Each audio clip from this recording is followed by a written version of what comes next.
নির্গন্ধে দম বন্ধ হয়ে যাচ্ছে নীরার। ঠিকমতো শ্বাসও নিতে পারছে না সে, কিন্তু তাতে বিন্দুমাত্র খেয়াল নেই নীরবের। সে তো তার শারীরিক চাহিদা মেটাতে ব্যস্ত। কুড়ি কুড়ি খাচ্ছে সে নীরার শরীর। অসহ্য যন্ত্রণায় ভুগছে নীরা, কিন্তু চিল্লাতে পারছে না, কারণ নীরব তার মুখটা কাপড় দিয়ে বেঁধে রেখেছে।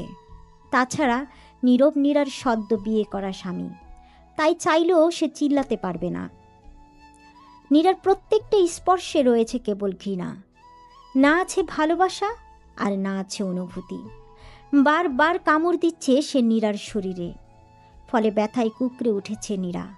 কিন্তু তার কিছু করার নেই, এই ব্যথা যে তার সহ্য করতে হবে।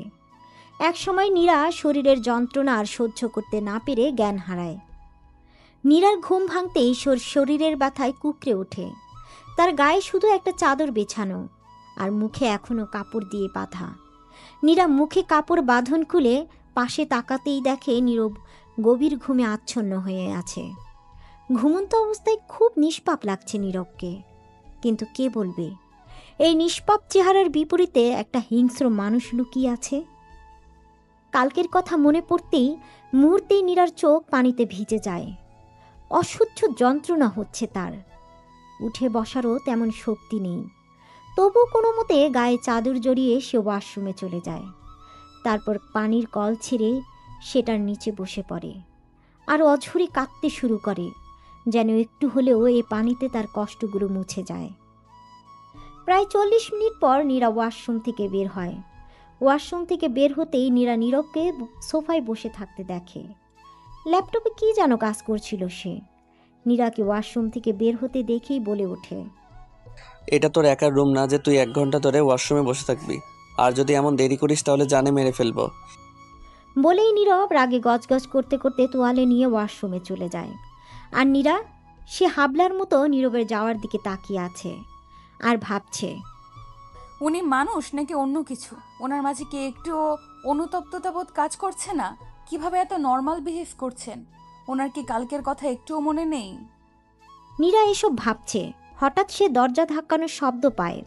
দরজা খুলতেই দেখে মিসেস মুজমাল দাঁড়িয়ে আছেন। নীরা কিছু বলতে যাবে তার আগেই তিনি গর্জে ওঠেন, কি রে নবাবজাদি, কয়টা বাজে খেয়াল আছে? এতক্ষণ ঘুমোচ্ছিলি কেন? ঘরের এতগুলো কাজ কে করবে শুনি? নাকি ভেবেছিস আমার ছেলের সাথে তোর বিয়ে হচ্ছে দেখে আমি তোকে আমার মাথার উপর উঠিয়ে রাখবো? জীবনও না, তুই রাস্তার মেয়ে ছিলি আর রাস্তার মেয়েই থাকবি। কি ভাবছেন? নতুন বউয়ের সাথে শাশুড়ি এভাবে কথা বলছে কেন? আসলে এভাবে কথা বলতো না যদি নীরা আর তার মা নীরবদের বাসায় আশ্রিত হিসেবে না থাকতো। নীরার পুরো নাম নীরাদ্রি রহমান নীরা। সবেমাত্র 18 বছরে পা দিয়েছে। পড়ালেখা শুধু ইন্টার সেকেন্ড ইয়ার পর্যন্ত করতে পেরেছে। তারপর আর লেখাপড়া করার সৌভাগ্য হয়নি তার।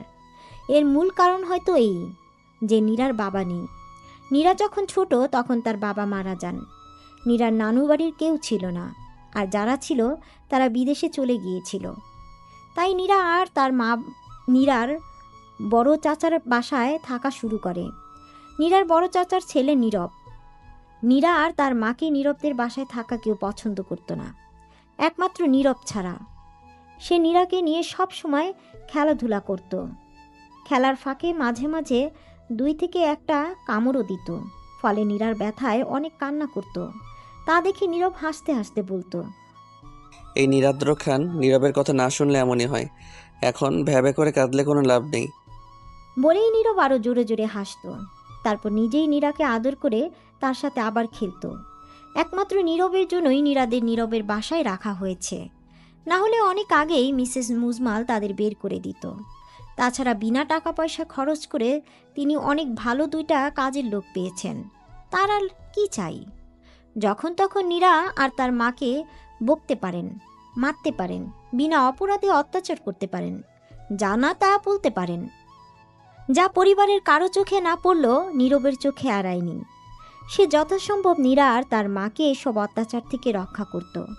কিন্তু নীরব ব্যাটার স্টাডির জন্য আমেরিকায় যাওয়ায় নীরা আর তার মার উপর এইসব অত্যাচার আরও দ্বিগুণ বেড়ে যায়। যা সহ্য করতে করতে তারা দুজনই অভ্যস্ত হয়ে যায়। এরপর আসে সেদিন, যেদিন নীরব বাংলাদেশে আসবে। নীরবের আসার কথা শুনে নীরা তো খুশিতে লাফালাফি শুরু করে দেয়। সে ভেবেছিল নীরব তাকে আগের মতো স্নেহ দিয়ে আগলে রাখবে, নীরবের মা কিছু বললে আগের মতো প্রতিবাদ করবে। কিন্তু সে ভুল ছিল, কারণ নীরব যে আগের মতো নেই। তোর পেটের রং তো অনেক সাদা, কি মাখিস রে গায়ে? ঘরের অনেকগুলো কাজ করে নীরা সবেমাত্র বারান্দায় দাঁড়িয়ে দাঁড়িয়ে অতীতের কথা ভাবছিল। হঠাৎ এমন কথায় চমকে ওঠে। পেছনে ফিরতেই সে আরেক দফা চমকে যায়। নীরব তার একদম কাছে দাঁড়িয়ে আছে, তাদের মধ্যে মাত্র 2 থেকে 3 ইঞ্চি ফাঁক। নীরবের মুখে কেমন যেন এক রহস্যজনক বাঁকা হাসি। নীরা কিছু বুঝে ওঠার আগেই নীরব নীরার বুক থেকে শাড়ির আঁচল ফেলে দেয়। ফ্লোরে বসে 2 হাত আবদ্ধ করে নেয় নীরার কোমর। তারপর অজস্র চুমু দিতে শুরু করে নীরার পেটে। কিন্তু তাতে কোনো ভালোবাসার প্রকাশ পাচ্ছে না, প্রকাশ পাচ্ছে শুধু ঘৃণা। আচমকা এভাবে পেটে চুমু দেওয়ায় নীরার খুব অস্বস্তি লাগছে, কিন্তু তার চেয়েও বেশি ভয় কাজ করছে। নীরব কি আবার কালকের মতো আমার সাথে? ভেবে আরও ভয়ে দ্বিগুণ বেড়ে যায় নীরার। ইতোমধ্যে হাত পা কাঁপাকাঁপি শুরু হয়ে গেছে। তাছাড়া তারা এখন বারান্দায়। কেউ যদি তাদের এই অবস্থায় দেখে ফেলে তাহলে মারাত্মক পরিস্থিতিতে পড়তে হবে তাদের। কিন্তু এতে নীরবের কোনো খেয়াল নেই, সে তো নীরার পেটে চুমু দিতে ব্যস্ত। নীরা একটু ধাক্কা দিতেই নীরব নীরার পেটে একটা জোরে কামড় দেয়, ফলে নীরা আহ বলে চিল্লিয়ে ওঠে। কিন্তু এসবে কোনো ভ্রুক্ষেপ না করে নীরব রুমে চলে যায়। তারপর ব্লাডি বিচ, তোর শাড়ির আঁচল ঠিক নেই কেন? আর এই পেট বাইর করে রেখেছিস কেন? হ্যাঁ, ছেলেদের কি নিজের রূপ দেখাচ্ছিস? নীরব, আপনি এগুলো কি বলছেন? আমি কি করছি আর বলছি তুই জানিস না?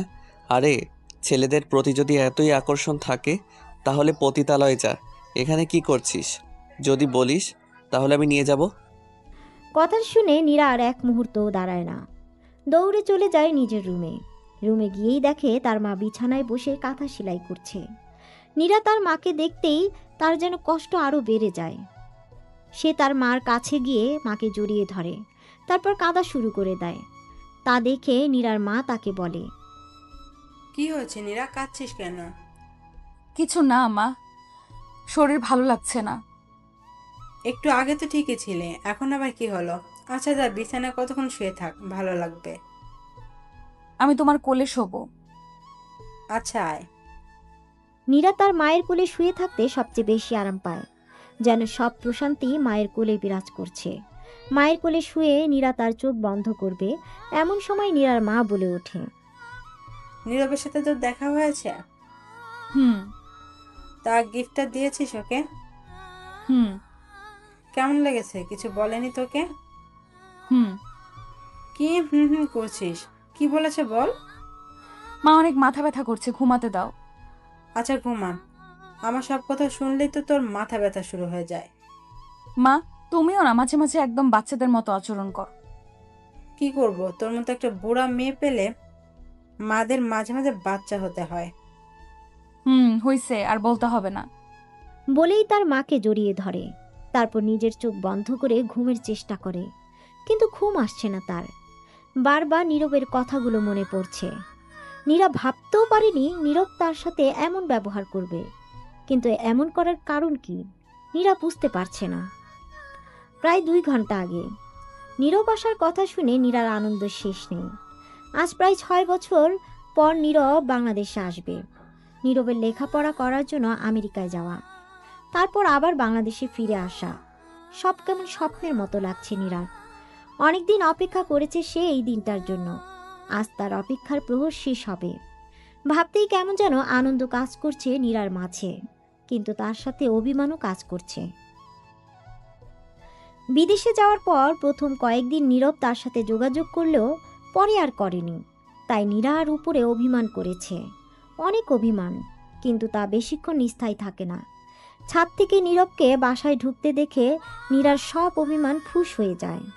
যোগাযোগ না করলেও নীরব মাঝে মাঝে তার মা বাবার ফোনে তার নিজের কয়েকটা ছবি পাঠাতো, যা নীরা চুপি চুপি দেখত। তাই নীরবকে চিনতে তার বেগ পেতে হয়নি। তাড়াতাড়ি করে নীরবের কাছে যেতেই নীরার মনে হয় নীরব বিদেশ যাওয়ার আগে তাকে একটা কথা বলেছিল। নীরা শোন, বলুন। আমি যখন বিদেশ থেকে আসবো তখন তুই একটা সাদা শাড়ি পরে তারপর আমার সাথে দেখা করতে আসবি, না হলে কিন্তু আমি তোর চেহারা দেখবো না। তাই নাকি? আচ্ছা, পরবো, কিন্তু এটা বলার কারণ কি জানতে পারি? আমি যেহেতু বিদেশ যাচ্ছি সেহেতু অনেক দিনের জন্যই যাব, তখন হয়তো আমরা অনেক পাল্টে যাব। তাই আমি চাই যখন আমি বাংলাদেশে আসব তখন আমার এই সুন্দর পরিটা আগের থেকে কেমন সুন্দর হয়েছে তা দেখব। কিন্তু তাই বলে শাড়ি কেন? কারণ তুই একটা পিচ্ছি, আমি খুব ভালো করে জানি। আমি বিদেশ থেকে আসার পরেও তুই পিচ্ছি থাকবি, তাই তোকে যেন একটু বড় দেখায়, তাই শাড়ি পরবি। বুঝলাম।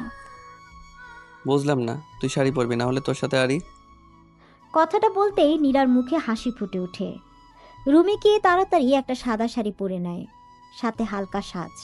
তারপর নীরবের জন্য একটা রুমাল নেয়, যা সে নিজ হাতে নীরবের জন্য বানিয়েছে, যেখানে তার আর নীরবের নাম লেখা। নীরা রুম থেকে বের হয়ে নীরবের রুমের দিকে পা বাড়াবে। তার আগেই মিসেস মুজমাল নীরাকে ডেকে তাকে অনেকগুলো কাজ দেয়, আর নীরবের সাথে দেখা করতে যারা যারা এসেছে তাদের ভালো মতো খেদমত করতে। এতে নীরার মন কিছুটা খারাপ হয়ে যায়। তাড়াহুড়া করে সব শেষ করে আবার যখন নীরবের রুমের দিকে যাবে, তখন আবার পথ আটকায় নীরবের ছোটবেলার ফ্রেন্ড তুর্য। কেমন আছো সুন্দরী? জি ভালো। আপনি কেমন আছেন ভাইয়া? এই তো ভালো। তা কোথায় যাচ্ছ এত তাড়াহুড়ো করে? নীরব ভাইয়ের সাথে দেখা করতে। ও ভালো, যাও। বলেই তুর্য চলে যায়। তুর্য চলে যেতেই নীরা এক দৌড় দেয় নীরবের রুমের দিকে। রুমে ঢুকেই দেখে নীরব মাথা নিচু করে হাত মুষ্টিবদ্ধ করে দাঁড়িয়ে আছে। নীরা সেসব খেয়াল না করে নীরবকে জড়িয়ে ধরে, তারপর বলতে শুরু করে, কেমন আছো নীরব? দেখো আমি তোমার জন্য কি বানিয়েছি। নীরা রুমালটা এগিয়ে দিতেই নীরব নীরাকে একটা জোরে ধাক্কা মারে, ফলে নীরার হাত থেকে রুমালটা পড়ে যায়। কিন্তু তাতে নীরবের কোনো খেয়াল নেই। সে নীরাকে আরেকটা থাপ্পড় মারে, যা বলে তা নীরার শোনার জন্য প্রস্তুত ছিল না। ভেবেছিল এতদিন পর দেখা হওয়ার পর তারা দুজন দুজনকে এতদিনের সব জমানো কথা বলবে, কিন্তু এমন কিছু হবে সেটা তার কল্পনার বাইরে ছিল। অতীতের কথাগুলো মনে পড়তেই নীরার চোখ থেকে আপনা আপনি পানি পড়া শুরু করে। খুব কষ্ট লাগে অতীতের কিছু কিছু ক্ষত মনে পড়লে। আর সে ক্ষত যদি ভালোবাসার মানুষ দেয়, তাহলে আঘাতটা সোজা বুকের বাঁ পাশে গিয়ে বিঁধে, যেমনটা নীরার হয়েছে। নীরবের এমন করার কারণ নীরা এখনো জানে না। হয়তো নীরাকে সে আর ভালোবাসে না, কিন্তু নীরব তাহলে তাকে বিয়ে করলো কেন? প্রশ্নটা বেশ ভাবায় নীরাকে। একটা দীর্ঘশ্বাস ফেলে নীরা রুমে চলে যায়। রুমে ঢুকতেই নীরব নীরার মুখ বরাবর একটা বালিশ মারে। আচমকা বালিশ মারায় নীরা পড়তে পড়তে বেঁচে যায়। নীরবের দিকে তাকিয়ে নীরব বলে ওঠে, যা বারান্দায় গিয়ে ঘুমা, তোকে আমার বিরক্ত লাগে। আমার কাছে আসবি না, যা বারান্দায় যা। নীরবের কথায় নীরা অবাক হয়ে তার দিকে তাকায়। এই কি সেই নীরব যাকে নীরা ভালোবেসেছিল? নীরবের এমন করার কারণ কি নীরা বুঝতে পারছে না। তাছাড়া নীরব যখন নীরাকে ভালোবাসে না, তাহলে বিয়ে করেছে কেন? সে তো বলেনি তাকে বিয়ে করতে, আর না বলেছে স্পর্শ করতে। নীরবই তো তাকে স্পর্শ করে, তাহলে এমন কেন বলছে সে? নীরাকে দাঁড়িয়ে থাকতে দেখে নীরব বলে ওঠে, কিরে, কথা কানে যায় না? যা এখান থেকে। নীরবের কথা শেষ হওয়ার আগেই নীরা বালিশ নিয়ে বারান্দায় চলে যায়। এত শত শত অপমান আর সহ্য হচ্ছে না নীরার। মাঝরাতে নীরার মনে হয় কেউ তার ঠোঁটে চুমু দিচ্ছে, তীব্র থেকে তীব্রভাবে। নীরা চোখ খুলতেই দেখে নীরব তার উপর উবু হয়ে শুয়ে তাকে চুমু দিচ্ছে। এটা দেখা মাত্রই নীরা নীরবকে জোরে একটা ধাক্কা দেয়। আচমকা ধাক্কা দেওয়ায় নীরব একটু দূরে সরে যায়। নীরব দূরে সরতেই নীরা নীরবকে আরেকটা ধাক্কা দিয়ে বলে, কি সমস্যা কি আপনার নীরব? কেন করছেন এমন? আপনিই তো বলেছেন আমাকে আপনার ভালো লাগে না, তাহলে আমার কাছে আসেন কেন? আমি তো আসি না। হ্যাঁ, আগে আসতাম, কিন্তু এখন আপনার অপমান সহ্য করতে পারি না আমি। কেন এমন করছেন প্লিজ বলুন। আমার আর এগুলো সহ্য হচ্ছে না। যদি আপনি আমাকে পছন্দই না করেন তাহলে বিয়ে করেছেন কেন? আমি আপনাকে বলেছিলাম প্লিজ চলে যান, আমার আর ভালো লাগছে না এগুলো। একাধারে কথাগুলো বলে নীরা জোরে জোরে শ্বাস নেওয়া শুরু করে। আর নীরব সে নিচের দিকে তাকিয়ে হাত মুষ্টিবদ্ধ করে আছে। নীরার কথা শেষ হতেই নীরব পাশে থাকা টেবিলে একটা জোরে লাথি মারে, তারপর রুম থেকে বের হয়ে যায়। না না, শুধু রুম থেকে না, বাসা থেকেই বের হয়ে যায়। নীরার দিকে একবার ফিরেও তাকায় না। নীরবের আচার আচরণে নীরা কিছুই বোঝে না। এই ভালোবাসবে তো এই আবার কষ্ট দিবে, কেন এমন করে তা নীরাকে বললে কি হয়? কি এমন করেছে সে যে নীরব তাকে এভাবে শাস্তি দিচ্ছে? মাঝে মাঝে তো নীরার মনে হয় এখান থেকে অনেক দূরে চলে যেতে, কিন্তু তা করা যাবে না, কারণ আগে সে নীরবের জন্য এখান থেকে পালিয়ে যেত না। আর এখন তার বৃদ্ধ মার কারণে এ বাড়িটাই তাদের শেষ সম্বল। এখান থেকে যদি তাকে তার মাকে বের করে দেওয়া হয়, তাহলে সে তার বৃদ্ধ মাকে নিয়ে কোথায় যাবে? তাই সব কষ্ট সহ্য করে সে। কিন্তু নীরবের এসব যে আর সহ্য হয় না। ইচ্ছা করে নীরবকে অনেক কষ্ট দিতে, যা সে তাকে দিয়েছে। সে তা পারবে না ভেবেই একটা দীর্ঘশ্বাস ফেলে নীরা, আর বারান্দায় দাঁড়িয়ে অপেক্ষা করতে থাকে নীরবের। সকালে রাত পেরিয়ে সকাল হয়ে যাচ্ছে, কিন্তু নীরব আসে না। খুব চিন্তা হচ্ছে নীরার। যেভাবে নীরব ঘর থেকে বের হয়েছে, না জানি বাইরে কোন অঘটন ঘটায়।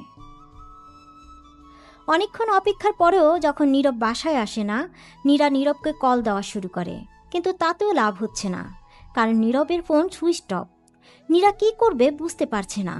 তাছাড়া তার বাড়ির বাইরে যাওয়া নিষেধ, না হলে সে অনেক আগেই নীরবকে খুঁজতে বের হয়ে যেত, কিন্তু আফসোস সেটা পারবে না। আর এদিকে নীরার অনেক কাজও বাকি। সে তো আর এ বাড়ির বউ না, পরিবারের জন্য কাজের মেয়ে প্লাস আশ্রিতা, আর নীরবের জন্য রক্ষিতা। তাই কাজ করতে শুরু করে দেয়, না হলে যে মিসেস মুজমাল তাকে আর তার মাকে অনেকগুলো কথা শোনাবে, যা নীরা সহ্য করতে পারলেও নীরার বৃদ্ধ মা পারবে না। ভেবেই একটা দীর্ঘশ্বাস ফেলে নীরা। তারপর আগে নিজের রুম পরিষ্কার করা শুরু করে। রুম পরিষ্কারের সময় নীরা একটা রুমাল পায়, যা নীরা নীরবকে দিয়েছিল যখন নীরব আমেরিকা থেকে বাংলাদেশে এসেছিল। নীরার ভাবতেও অবাক লাগে, এখনও এটা আছে। সে তো ভেবেছিল নীরব এটা ফেলে দিয়েছে, কিন্তু এখনও এত যত্ন করে কেন রেখেছে সে? আসলেই নীরব অনেক অদ্ভুত। কখন কি করে, কেন করে, তা বলা মুশকিল। হঠাৎ নীরার চোখ যায় রুমালের এক পাশে লেগে থাকা চায়ের দাগে।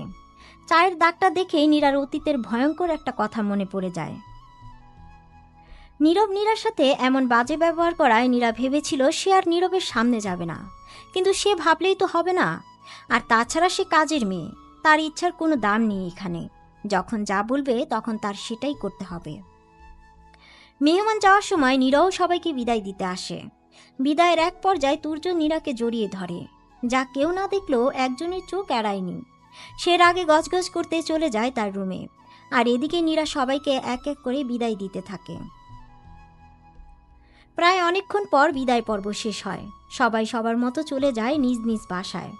বাড়ির সবাইও তখন ঘুমের প্রস্তুতি নিচ্ছিল, নীরাও তাই করছিল। নিজের রুমে যাবে, ঠিক তখনই বাড়ির আরেক কাজের মেয়ে নীরাকে বলে, আফা, আপনারে নীরব ভাইয়াই কইছে হেতের রুমে চা বানাইয়া নিয়া যাইতে। এত রাতে? আচ্ছা তুই যা, আমি চা বানিয়ে নিয়ে যাব। জি আচ্ছা আফা। বলেই কাজের মেয়ে চলে যায়।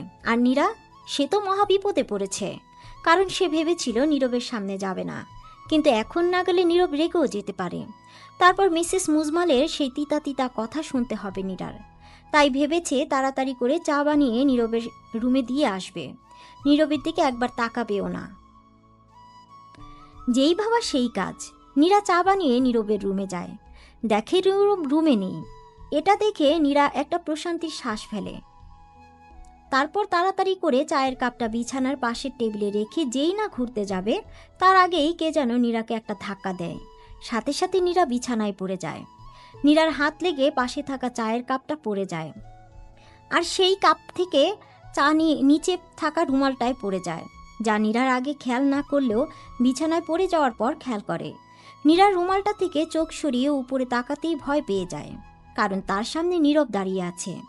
তার চোখ মুখ অনেক লাল হয়ে আছে, তার হাত থেকে বেয়ে বেয়ে রক্ত পড়ছে, চুলগুলোও এলোমেলো, আর মুখটা কেমন এক ভয়ঙ্কর রাগী ভাব। সব মিলিয়ে নীরবকে অনেকটা হিংস্র দেখাচ্ছে।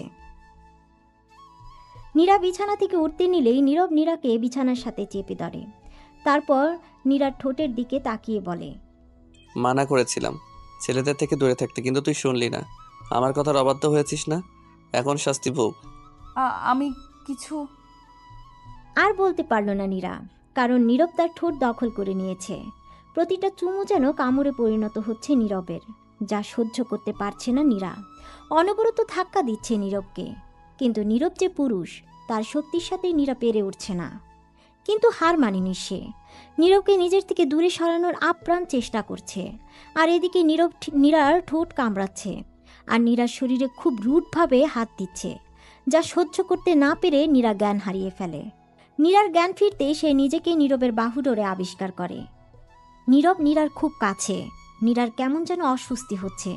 নিজেকে নীরবের কাছ থেকে সরানোর জন্য একটু নড়তেও নীরব জেগে যায়। চোখ খুলে যখন দেখে নীরা তার দিকে তাকিয়ে আছে, সাথে সাথে সে নীরাকে ধাক্কা দেয়, ফলে নীরা বিছানা থেকে পড়ে যায়। খুব ব্যথা পায় সে। নীরবের দিকে তাকাতেই দেখে নীরব তার দিকে অসহায়ভাবে তাকিয়ে আছে। পর মুহূর্তেই সে মুখ শক্ত করে রুম থেকে বের হয়ে যায়। মিসেস মুজমালের চিল্লাচিল্লিতে রিয়া অতীত থেকে বর্তমানে ফিরে আসে। তাড়াতাড়ি নিচে যাওয়ার জন্য রুম থেকে বের হয়। নিচে নামতেই নীরার মন খুশি হয়ে যায়, কারণ নীরব সোফায় বসে আছে। আর নীরব একা না, তার সাথে নীরবের খালাতো বোন রিয়াও বসে আছে। মেয়েটাকে নীরার খুব ভালো লাগে, অনেক ভালো মনের মানুষ রিয়া। তবে পোশাক পরিচ্ছদ একটু বেশি ওয়েস্টার্ন, কিন্তু এতে রিয়াকে অনেক সুন্দরী লাগে। মনে হয় এই ড্রেসগুলো তার জন্যই তৈরি। যাই হোক, নীরা নীরবের দিকে এক পলক তাকিয়ে রিয়ার দিকে তাকায়, তারপর একটা হাসি দিয়ে রিয়াকে সালাম দেয়। প্রত্যুত্তরটা রিয়াও দেয়, তারপর বলে, তা ভাবিজি, নীরবকে তো ফাঁসিয়ে নিলে। রিয়ার কথা শুনে নীরা লজ্জা পায় না, বরং একটা মুচকি হাসি দেয়। আসলে লজ্জা পাওয়ার কিছুই দেখছে না নীরা, কারণ তার সাথে যা ঘটছে তাতে লজ্জা পাওয়ার থেকে এসব কথায় সে কষ্টটাই বেশি পাচ্ছে। আর এই কষ্টটা যেন কেউ না দেখে, তাই একটা মুচকি হাসি হাসল নীরা। তারপর রিয়াকে বলে, কেমন আছেন? এই তো ভালো, তুমি কেমন আছো? নীরা কিছু বলতে যাবে, তার আগেই কেউ বলে ওঠে, এটা আবার জিজ্ঞেস করতে হয় নাকি? যা চেয়েছিল তা তো সব পেয়েছে। অন্যকে ঠকিয়ে হলেও নিজেরটা নিজের করেই ছেড়েছে। এত কিছু করার পরও কেউ খারাপ থাকে নাকি? নিশ্চয়ই ও ভালো আছে নিজের প্রিয় মানুষটার সাথে। সামনের মানুষটার দিকে তাকাতেই নীরার হাত পা কাঁপা শুরু করে দেয়। মানুষটা এখানে কেন এসেছে? নীরা যে তার সাথে দেখা করতে চায় না। আসলে কিভাবে নিজের মুখ দেখাবে সে তাকে? সে যে মানুষটাকে একটু হলেও ঠকিয়েছে। ওয়াদা দিয়েও ওয়াদা রাখেনি নীরা, কিন্তু তাতে তার তো দোষ ছিল না। সব তো করেছে ভেবেই একটা দীর্ঘশ্বাস ফেলে নীরা। নীরাকে কিছু না বলতে দেখে সে তার মুখে একটা বাঁকা হাসি দিয়ে নীরার একটু কাছে এগিয়ে গিয়ে বলে, সে কি ঠিক করলাম না নীরু? নীরা কি বলবে বুঝতে পারছে না, কথা পাল্টানোর জন্য বলল, কেমন আছেন তুর্য? যেমনটা তুমি রেখে গিয়েছিলে। তুর্যের কথায় নীরার অনেক অস্বস্তি হচ্ছে। ভাগ্যিস আশেপাশে কোনো মুরব্বী বা মিসেস মুজমাল নেই, না হলে কেলেঙ্কারি হয়ে যেত। কিন্তু বিপদ এখনও কাটেনি। রিয়া ফ্যালফ্যাল করে তাকিয়ে আছে তাদের দিকে। কৌতূহল মেটানোর জন্য বলেই ফেলে, কি রে তুর্য ভাইয়া, তুমি ভাবিকে এইগুলো কি বলছো? রিয়ার কথা শুনে তুর্য একটা তাচ্ছিলের হাসি দেয়, তারপর নীরার দিকে তাকিয়ে বলে, ও হ্যাঁ, আমি তো ভুলেই গিয়েছিলাম। ইনি তো আমার এখন ভাবি। তা ভাবি, বিবাহিত জীবন ভালো লাগছে তো? অবশ্য ভালোই তো লাগবে, নীরবের সাথে যে বিয়ে হয়েছে। তুর্য, আপনি সব জানেন, তাহলে কেন এমন বলছেন? কি করব বলো, আমার যে কষ্ট হচ্ছে। সরি তুর্য, আমি আমার কথা রাখিনি। সমস্যা নেই, আমি নিজেকে গুছিয়ে নিয়েছি। কিন্তু এ তো ভেবো না, তোমাকে ছেড়ে দিয়েছি। যদি কখনো দরকার পড়ে তাহলে আমাকে বলবে, আমি যথাসম্ভব তোমাকে হেল্প করব। তুর্যর কথা শেষ হওয়ার আগেই নীরব বসা থেকে উঠে দাঁড়ায়। এতক্ষণ সব সহ্য করলেও এখন আর সহ্য করতে পারছে না সে। সোজা গিয়ে নীরার হাত শক্ত করে ধরে, তারপর নীরাকে রুমের দিকে নিয়ে যেতে থাকে। নীরবের চোখ লাল হয়ে আছে, চোখ মুখ শক্ত করে রেখেছে সে। নীরবকে এভাবে দেখে নীরব তো ভয়ে কয়েকটা শুকনো ঢোক গিলে ফেলেছে। না জানি কি করে নীরব তার সাথে। প্রচণ্ড ভয় করছে নীরার। নীরব নীরাকে রুমে এনে দরজা লাগিয়ে দেয়, তারপর নীরাকে নিজের কাছে এনে তার কোমর জড়িয়ে ধরে। নীরব নীরার দিকে একটু ঝুঁকে বলে, কিস মি। নীরবের কথায় নীরা ব্যাকুল হয়ে যায়। সে কি ভাবছিল আর নীরব তাকে কি বলছে, নীরা কিছুই বুঝতে পারছে না। নীরবকে দেখে এখন অনেক রাগই লাগছে, কিন্তু সে এই কথাগুলো কেন বলছে? নীরা, আমি তোকে কি বলছি? Kiss me damn it. আপনি এগুলো কি বলছেন? তুই দিবি নাকি আমি দিব? দেখুন নীরব, আমাকে ছাড়ুন। কেন, তুই না আমার বউ? সরি রক্ষিতা, তাহলে তো একটা কিস দিতেই পারিস। নীরবের কথা শুনে নীরার রাগ উঠে যায়। সজোরে নীরবকে একটা ধাক্কা দেয় সে। সাথে সাথে নীরব নীরার কাছ থেকে কিছুটা দূরে চলে যায়। নীরার দিকে রক্তচক্ষিতে তাকাতেই নীরা বলে ওঠে, আপনি এমন কেন করছেন নীরব? আগে তো এমন ছিলেন না। কি হয়েছে আমাকে বলবেন তো? কিন্তু না, আপনি আমাকে কিছুই বলছেন না, বরং নিজের যা ইচ্ছা তাই করছেন। আপনার এসব কথায় আমার ঘৃণা হচ্ছে, জাস্ট ঘৃণা হচ্ছে নীরব। বলেই নীরা কান্না করতে করতে রুম থেকে বের হয়ে যায়। নীরব নীরা যাওয়ার দিকে তাকিয়ে একটা দীর্ঘশ্বাস ফেলে, তারপর বলে, চাই না কষ্ট দিতে তোমায়, কারণ তুমি যে আছো অন্তরে মিশে, কিভাবে তোমাকে কষ্ট পেতে দেখি বলো, তাই তো কষ্ট দিয়ে চলে যাই, যাতে আমার জন্য কষ্ট পেতে না হয় তোমার। চিন্তা করো না, চলে যাব তোমায় ছেড়ে, কিন্তু দিয়ে যাবো একটা সুখের জীবন। অনেকক্ষণ ধরে নীরা আর রিয়া ছাদে দাঁড়িয়ে দাঁড়িয়ে গল্প করছে। গল্প করার মাঝখানে রিয়া বলে ওঠে, আচ্ছা নীরা, তুর্য ভাই তোমাকে ওইগুলো কি বলছিল? তুর্য ভাইয়ের কথা শুনে মনে হচ্ছিল তোমার সাথে ওর কিছু তো সম্পর্ক আছে। আসলেই কি আছে? না মানে, সত্যি সত্যি বলিও নীরা, ও তোমার সাথে এইভাবে কথা বলছিল কেন? আসলে তুর্যর সাথে আমার বিয়ে হওয়ার কথা ছিল, কিন্তু কিন্তু কি? না মানে, তোমার তো নীরবের সাথে বিয়ে হয়েছে, আর তাছাড়া তোমার আর তুর্যের বিয়ে হবার কথা হলে আমাদের জানানো হয়নি কেন? তুর্যের সাথে আমার বিয়েটা ঘরোয়াভাবেই হওয়ার কথা ছিল, কিন্তু বিয়েটা নীরবের সাথে হয়ে যায়। এর জন্যই আপনাদের আর আমার আর নীরবের বিয়ের কথাটাও বলা হয় না। মানে কিভাবে? আমাকে একটু বুঝিয়ে বলো নীরা, এমন কি হলো যে তুর্যের সাথে তোমার বিয়ে না হয়ে নীরবের সাথে হয়?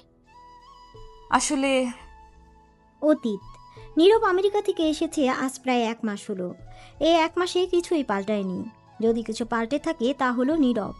সারাদিন সে বাইরে থাকে, অনেক রাত করে সে বাসায় ফিরে, আর নীরার সাথে তেমন কথাও বলে না। নীরা কিছু জিজ্ঞেস করলে শুধু হুঁ হাঁ এতটুকুই বলে, বাড়িতেই কোনো কথা বলে না। নীরা অনেক জিজ্ঞেস করেছে নীরবকে যে তার কি হয়েছে, সে এমন কেন করছে, আর নীরার দোষটা কি, কিন্তু নীরব কিছুই বলতো না। নীরাকে যথাসম্ভব এড়িয়ে চলতো। কিন্তু একটা জিনিস নীরা খুব ভালো করে খেয়াল করেছে, আর তা হলো নীরার সাথে তুর্যর কথা বলা। তুর্য যখনই আসে তার নীরার সাথে কথা বলতে, ঠিক তখনই নীরব নীরার সাথে বাজে ব্যবহার করে। কিন্তু এমন করার কারণ কি নীরা জানে না। তবে তুর্যর কাছ থেকে যথাসম্ভব দূরত্ব বজায় রেখে চলে সে। সব মোটামুটি ঠিকঠাকই ছিল, কিন্তু একদিন নীরবের বাসায় তুর্য এসেছে কি একটা কাজে। এসেই তার প্রথমে নীরার সাথে দেখা হয়। তা দেখে তুর্য একটা মুচকি হেসে নীরাকে বলে, কেমন আছো নীরা? জি, আল্লাহ রহমতে ভালো। আপনি? আমিও। আচ্ছা নীরব, কই তুমি জানো? হ্যাঁ, উনি তো রুমে। কেন, কিছু দরকার ছিল আপনার? একটা কাজ ছিল। আচ্ছা তুমি থাকো, আমি ওর সাথে দেখা করে আসি। বলেই তুর্য চলে যেতে নিবে, হঠাৎ তার চোখ নীরার হাতের দিকে যায়। সে খেয়াল করে, দেখে নীরার হাতে একপাশে একটু পুড়ে আছে। সাথে সাথে সে নীরার হাতটা ধরে দেখতে থাকে পুরা জায়গাটা, আর বলে, নীরা, তোমার হাতটা পুড়লো কিভাবে? রান্না করতে যেয়ে পুড়ে গেছে। তুমি এত কেয়ারলেস কেন নীরা? দেখেছো কিভাবে পুড়ে গেছে হাতটা? তুর্য কিছু হয়নি, সামান্য একটুই তো পুড়েছে। এটা তোমার সামান্য আর কিছু বলতে যাবে তার আগেই হঠাৎ কেউ এসে তুর্যর কাছ থেকে নীরার হাতটা নিজের হাতে নিয়ে নেয়। ঘটনাক্রমে নীরা আর তুর্য দুজনই চমকে যায়।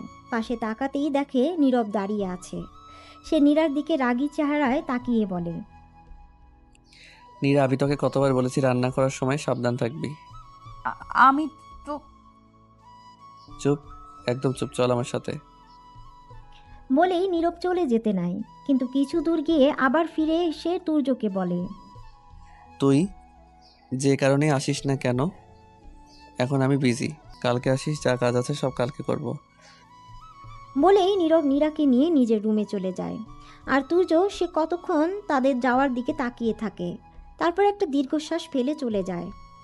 আর এদিকে কেউ একজন এসব কিছু আড়াল থেকে দেখছে, আর এ একজন আর কেউ না, মিসেস মুজমাল। এসব দেখে তার মাথা গরম হয়ে গেছে।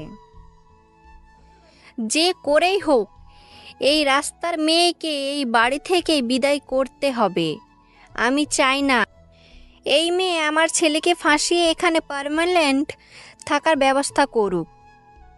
যত তাড়াতাড়ি সম্ভব একে বিয়ে করিয়ে দিয়ে আমার বিদায় করে দিতে হবে। ভেবে মিসেস মুজমাল নিজের রুমে যান।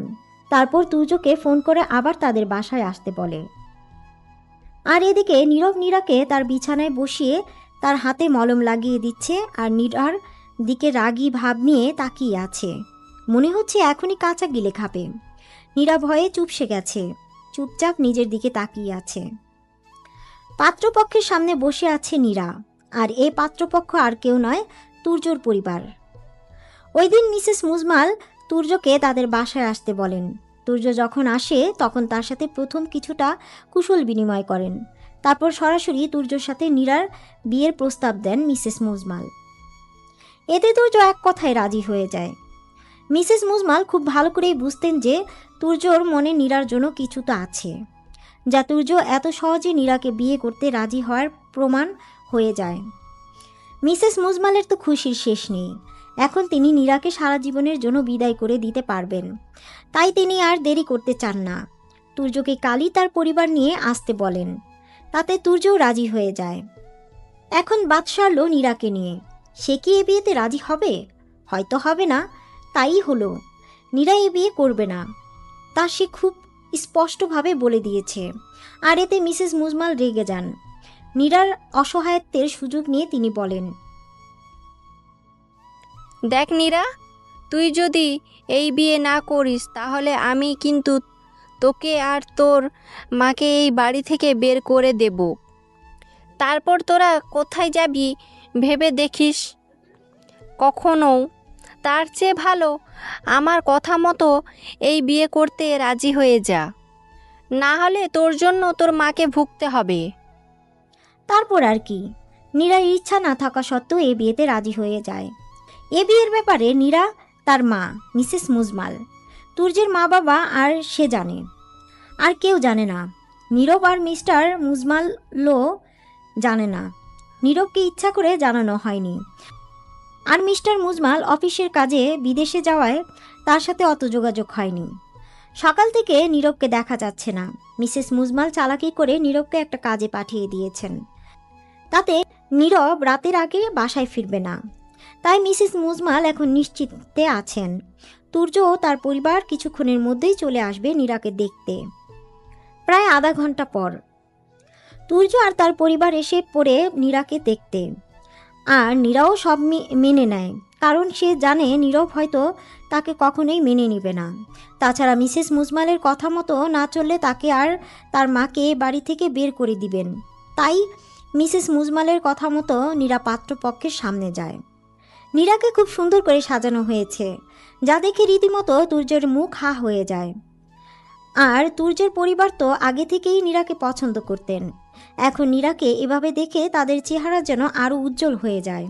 তুর্যর মা মিসেস মুজমালকে উদ্দেশ্য করে বলেন, ভাবি, মেয়ে তো আমাদের আগে থেকেই পছন্দ। আমরা এই বিয়েতে রাজি আছি। অবশ্যই অবশ্যই 2 থেকে 3 দিনের মধ্যেই তাহলে বিয়েটা করে ফেলবো। দাঁড়ান আন্টি, নীরাকেও তো জিজ্ঞেস করুন ও আমাকে বিয়ে করবে নাকি, তারপর না হয় বিয়ের তারিখ ঠিক করবেন। ও আর কি বলবে, আমার যেখানে রাজি ও সেখানে রাজি। তাও আন্টি, আমি চাই নীরার মতামতটা জানতে। যদি কিছু মনে না করেন তাহলে আমি কি নীরার সাথে একান্তভাবে কিছু কথা বলতে পারি? মিসেস মুজমাল প্রথমে আপত্তি করলেও তুর্য আর তার মা বাবার জোড়াজুড়িতে রাজি হয়ে যান। আর নীরাকে বলেন তুর্যকে ছাদে নিয়ে যেতে। ইশারায় তাকে এটাও বলেন যেন সে তুর্যকে বলে যে সে এ বিয়েতে রাজি। নীরব পুতুলের মতো মিসেস মুজমাল যা যা করতে বলেন তাই করে। দুজন ছাদের এক কোণে রেলিং ধরে দাঁড়িয়ে আছে, কারো মুখে কোনো কথা নেই। নীরবতা ভেঙে তুর্য বলে, নীরা, জি। তুমি কি এ বিয়েতে রাজি আছো? সবাই তো বললো এই বিয়েতে রাজি। আমি তোমার কথা বলেছি, তুমি এ বিয়েতে রাজি আছো তো? নীরা উত্তর শুনে নীরব একটা মুচকি হাসি দেয়। তারপর নীরাকে বলে, আই প্রমিস নীরা, তোমাকে কখনো কষ্ট দিব না। তুমি আমাকে বিশ্বাস করতে পারো। আর যদি তোমাকে কেউ জোর করে এ বিয়ে করতে বলে, তাহলে তুমি আমাকে বলতে পারো, আমি এ বিয়ে করব না। নীরা, তুমি আজকে এত চুপচাপ কেন? কিছু কি হয়েছে? না, এমনি মাকে ছেড়ে চলে যেতে হবে তো তাই। ও আচ্ছা, এটা কাজ করলে কেমন হয়? কি? বিয়ের পর তোমার আমাকেও আমাদের সাথে নিয়ে যাব, কি বলো? তুর্যর কথা শুনে নীরা একটা মুচকি হাসি দেয়। তারপর দুজনই চুপ হয়ে যায়। কিছুক্ষণ পর হঠাৎ তুর্য বলে ওঠে, আমাদের বিয়েটা হবে তো নীরা? হঠাৎ এই প্রশ্ন? বলো না। জীবন, বিয়ে, মৃত্যু সব আল্লাহর হাতে, তিনি চাইলেই হবে। জানি, কিন্তু আমি তোমার কাছ থেকে জানতে চাই, সারা জীবন আমার সাথে থাকবে তো? হয়তো। হয়তো না, বলো হ্যাঁ। থাকবো। নীরার হাসি দেখে তুর্যও হেসে দেয়। তারপর কিছুক্ষণ ছাদে থেকে নিচে চলে যায় আর সবাইকে জানায় যে তারা এ বিয়েতে রাজি আছে। এতে সবাই খুশি হয়ে যায়, সবচেয়ে বেশি মিসেস মুজমাল। তিনি সবাইকে মিষ্টি মুখ করান। তারপর সব শেষ। তুর্যরা চলে যায় নিজের বাসায় যাওয়ার উদ্দেশ্যে। তুর্যরা যেতে নীরার নিজের রুমে দৌড়ে চলে যায়। তারপর বিছানায় উথু হয়ে শুয়ে কান্না করা শুরু করে। হঠাৎ নীরার তার মাথায় কারো হাতের স্পর্শ পায়। এই স্পর্শ নীরার খুব চেনা, এ যে তার মা। মা, আমাদের এত কষ্ট কেন? আল্লাহ এত কষ্ট কেন দিয়েছেন আমাদের? এভাবে কেন বলছিস মা? কিছু কি হয়েছে? জানি না, কেন জানি খুব খারাপ লাগছে। তুই যদি এ বিয়ে করতে না চাস তাহলে করিস না। না মা, আমি এই বিয়েতে রাজি আছি। সত্যি তো? হুম। তো যা ইচ্ছা, এখন আয়, আমার কোলে শুয়ে থাক, ভালো লাগবে। কথাটা শোনা মাত্র নীরা তার মাকে জাপটে ধরে কান্না করা শুরু করে দেয়। তা দেখে নীরার মা শুধুই একটা দীর্ঘশ্বাস ফেলে। মেয়ের কষ্ট যে তার সহ্য হচ্ছে না। রাত প্রায় 1টা। নীরব মাত্রই বাসায় ঢুকেছে। রুমে ঢুকেই সে প্রথমে ফ্রেশ হতে চলে যায়। ফ্রেশ হয়ে ওয়াশরুম থেকে বের হতেই দেখে নীরা টেবিলে খাবার বাড়ছে। নীরব সেদিকে কিছুক্ষণ তাকিয়ে থেকে নিজের কাজ শুরু করে। নীরা খাবার বেড়ে দিয়ে চলে যেতে নিবে, তখনই নীরব বলে ওঠে, আজকে কোনো অনুষ্ঠান ছিল নাকি বাসায়? বাসায় এত সাজগোজ কেন? কিসের অনুষ্ঠান? পাত্রপক্ষ আমাকে দেখতে এসেছিল। কথাটা বলে নীরা চুপ হয়ে যায়। নীরব নীরার দিকে কিছুক্ষণ তাকিয়ে থেকে বলে, ও। নীরার কথার প্রতি উত্তরে নীরব এমন উত্তর দিবে তা নীরা ভাবেনি। নীরবেরও পাল্টা যেন নীরার কষ্ট আরও বাড়িয়ে দেয়। নীরা আর এক মুহূর্ত না দাঁড়িয়ে সেখান থেকে চলে যায়। বউ বেশি ছাদে দাঁড়িয়ে আছে নীরা। একটু পরেই তুর্য তার পরিবার আসবে কাজী সাহেবকে নিয়ে। খুব ঘরোয়াভাবে হচ্ছে তাদের বিয়ে, তাই তেমন কেউ জানে না এই বিয়ের ব্যাপারে। তুর্য তো এই বিয়ে নিয়ে অনেক খুশি। এ 3 দিন নীরাকে জ্বালিয়ে খেয়েছে ফোন করে। তার ধারণা ঘন্টায় ঘন্টায় ফোন করে ভালোবাসার মানুষের খবর নিলে ভালোবাসা বাড়ে। তাই সে প্রতিদিন 50 বারেরও উপরে কল করে নীলাকে আর খোঁজ খবর নেয় তার।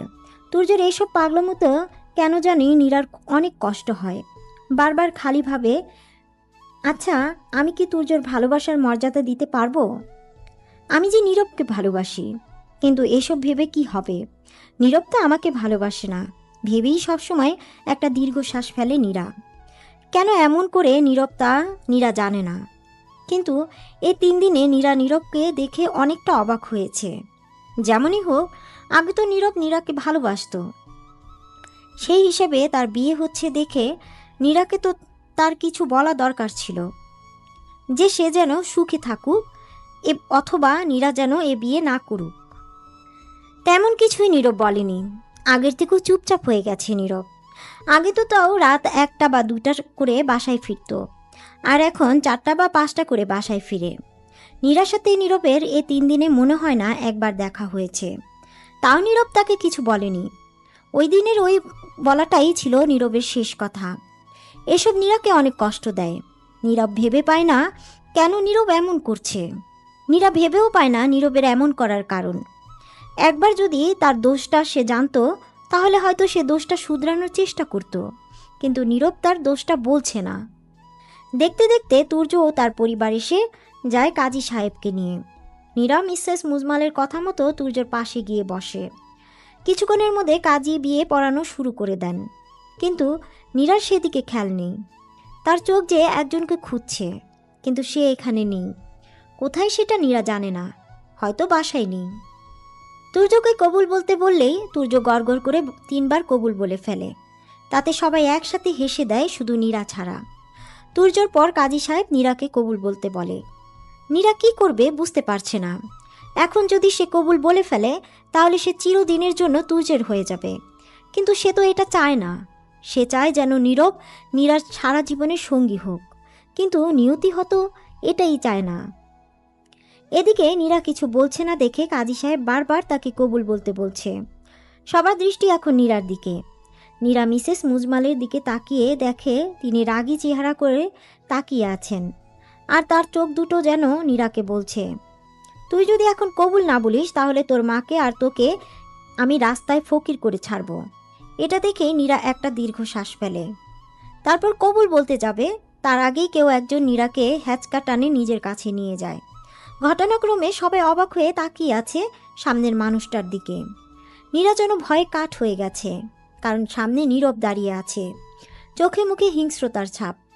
এটারই যেন ভয় পাচ্ছিল মিসেস মুজমাল। আর এদিকে তুর্য অবাক হয়ে তাকিয়ে আছে নীরা আর নীরবের দিকে। বসা থেকে উঠে নীরবের দিকে একটু যেয়ে বলে, নীরব, তুই এটা কি করছিস? ছাড় নীরাকে। তুই কি নীরাকে ভালোবাসিস? অবশ্যই। ওর খুশির জন্য সব করতে পারবি? হ্যাঁ, কিন্তু এগুলো কেন জিজ্ঞেস করছিস? ও আমাকে ভালোবাসে। তুই যদি ওকে সত্যি ভালোবেসে থাকিস তাহলে ওকে বিয়ে করিস না। মানে কি বলছিস এগুলো? ফাজলামি করা বন্ধ কর নীরব, এখন আমাদের বিয়ে হবে। আমি কোনো ফাইজলামি করছি না। ও আমাকে ভালোবাসে আর আমাকে বিয়ে করবে। চাইলে জিজ্ঞেস করে দেখ। কি বলছিস নীরব? ও তোর বোন হয়, আর ওর তো এখন তুর্যর সাথে বিয়ে হচ্ছে, তাই না? তুর্যের সাথে বিয়ে হওয়ার কথা ছিল, এখন আমার সাথে হবে। সরি আঙ্কেল, এ বিয়ে হচ্ছে না। যদি হয় তাহলে আমার আর নীরার হবে। নীরব, তুই এখন বেশি বেশি করছিস। আমি কোনো বেশি বেশি করছি না। নীরা আমাকে ভালোবাসে তাই বলছি। আর তোকে তো বললাম নীরাকে জিজ্ঞেস করে দেখতে, তারপর না হয়। নীরা, তুমি কি নীরবকে ভালোবাসো? এতক্ষণ নীরা চুপচাপ সবার কথা শুনছিল। তুর্যের কথা কি জবাব দিবে বুঝতে পারছে না। সে তো চায় না নীরবের সাথে তার বিয়ে হোক, কিন্তু তাহলে যে তুর্য ঠকানো হবে, ভেবে পাচ্ছে না কি করবে। নীরব এমন বিহেভ কেন করছে তাও বুঝতে পারছে না। নীরার মস্তিষ্ক বলছে যেন সে বলে সে যে নীরবকে ভালোবাসে না, কিন্তু মন বলছে তার উল্টোটা। অবশেষে নীরা তার মনের কথা শুনে তারপর একটা দীর্ঘশ্বাস ফেলে বলে, হ্যাঁ, আমি নীরবকে ভালো। তাহলে তুমি আমাকে কেন বলেছিলে তুমি এ বিয়েতে রাজি? তুমি অনেক খারাপ নীরা, এভাবে আমাকে না ঠকালেও তো পারতা।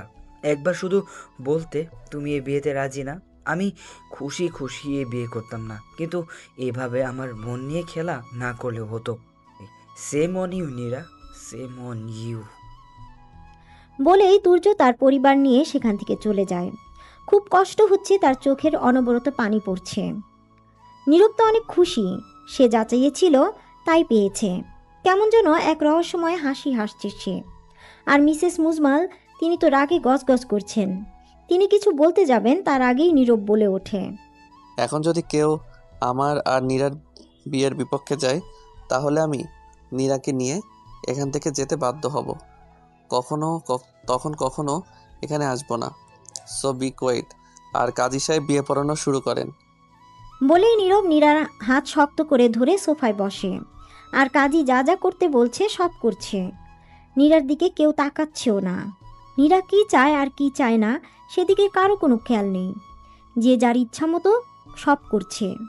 নীরা যেন হাতের পুতুল হয়ে গেছে। দূর থেকে এসব নীরার মা দেখছে। এসব দেখে তার চোখের পানি ফেলা ছাড়া কিছু করার নেই। নিজের মেয়েকে এভাবে হেনস্থা হতে দেখেও তিনি কিছু করতে পারছেন না। এদিকে মিসেস মুজমালের রাগ শেষ নেই। তিনি কি চেয়েছিলেন আর কি হচ্ছে, আর এক মুহূর্ত তিনি এগুলো সহ্য করতে পারছেন না। তাই রাগে গজগজ করতে করতে নিজের রুমে চলে যান। সবশেষে নীরা আর নীরবের বিয়েটা রীতিমত হয়ে যায়। এখন নীরা বাসর ঘরে বসে আছে। তার মা তাকে নীরবের রুমে নিয়ে এসেছে। যাওয়ার আগে নীরা তার মাকে ধরে অনেক কান্না করে।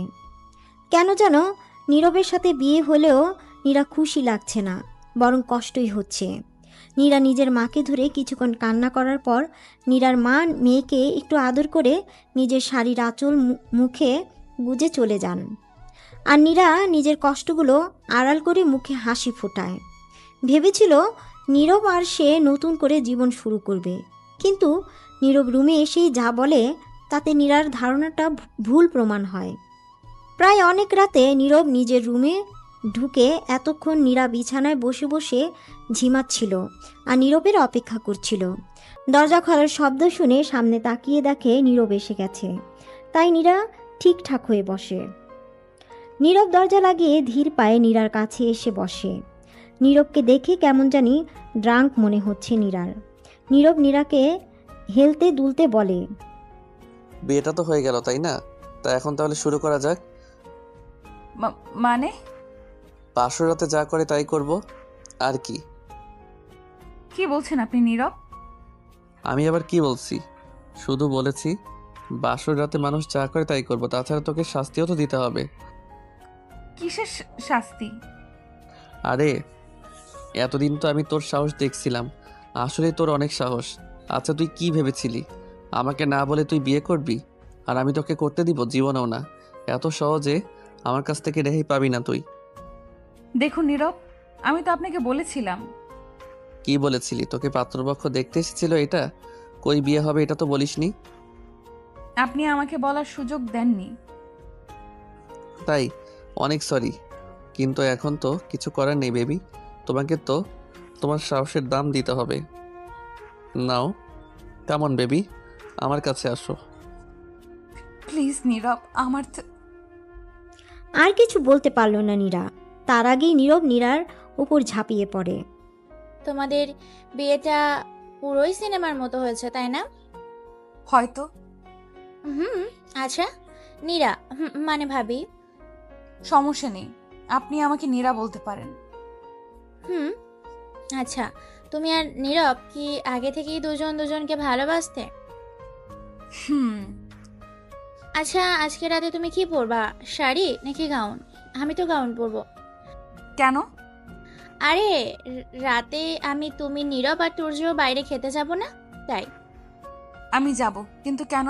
তাছাড়া আমাকে তো কেউ বলেনি। তোমাকে কেউ বলেনি? তাহলে হয়তো নীরব তোমাকে সারপ্রাইজ দিত, তাই বলেনি। বুঝলাম, কিন্তু হঠাৎ বাইরে যাব কেন? আরে তুমি আর নীরব তো চুপি চুপি বিয়ে করে ফেলেছ, আমাদের তো কেউ তো জানায়ও নি। তাই আমরা নীরবকে ট্রিট দিতে বলেছি, তাইও আমাদের আজকে বাইরে খেতে নিয়ে যাবে। ও আচ্ছা, এখন চলুন, অনেকক্ষণ হয়েছে আমরা এখানে আছি, এখন যাওয়া উচিত। চলো। বলেই নীরা আর রিয়া নিচে চলে যায়। নীরা নিচে যেতেই মিসেস মুজমাল তাকে তার কাছে ডাক দেয়। নীরা মিসেস মুজমালের কাছে যেতেই তিনি বলে ওঠেন, তাহলে এসেছিস নবাবজাদি? তা কোথায় ছিলি এতক্ষণ? রিয়ার সাথে একটু ছাদে ছিলাম মা। এই তোর ওই মুখ দিয়ে আমাকে মা বলে ডাকবি না।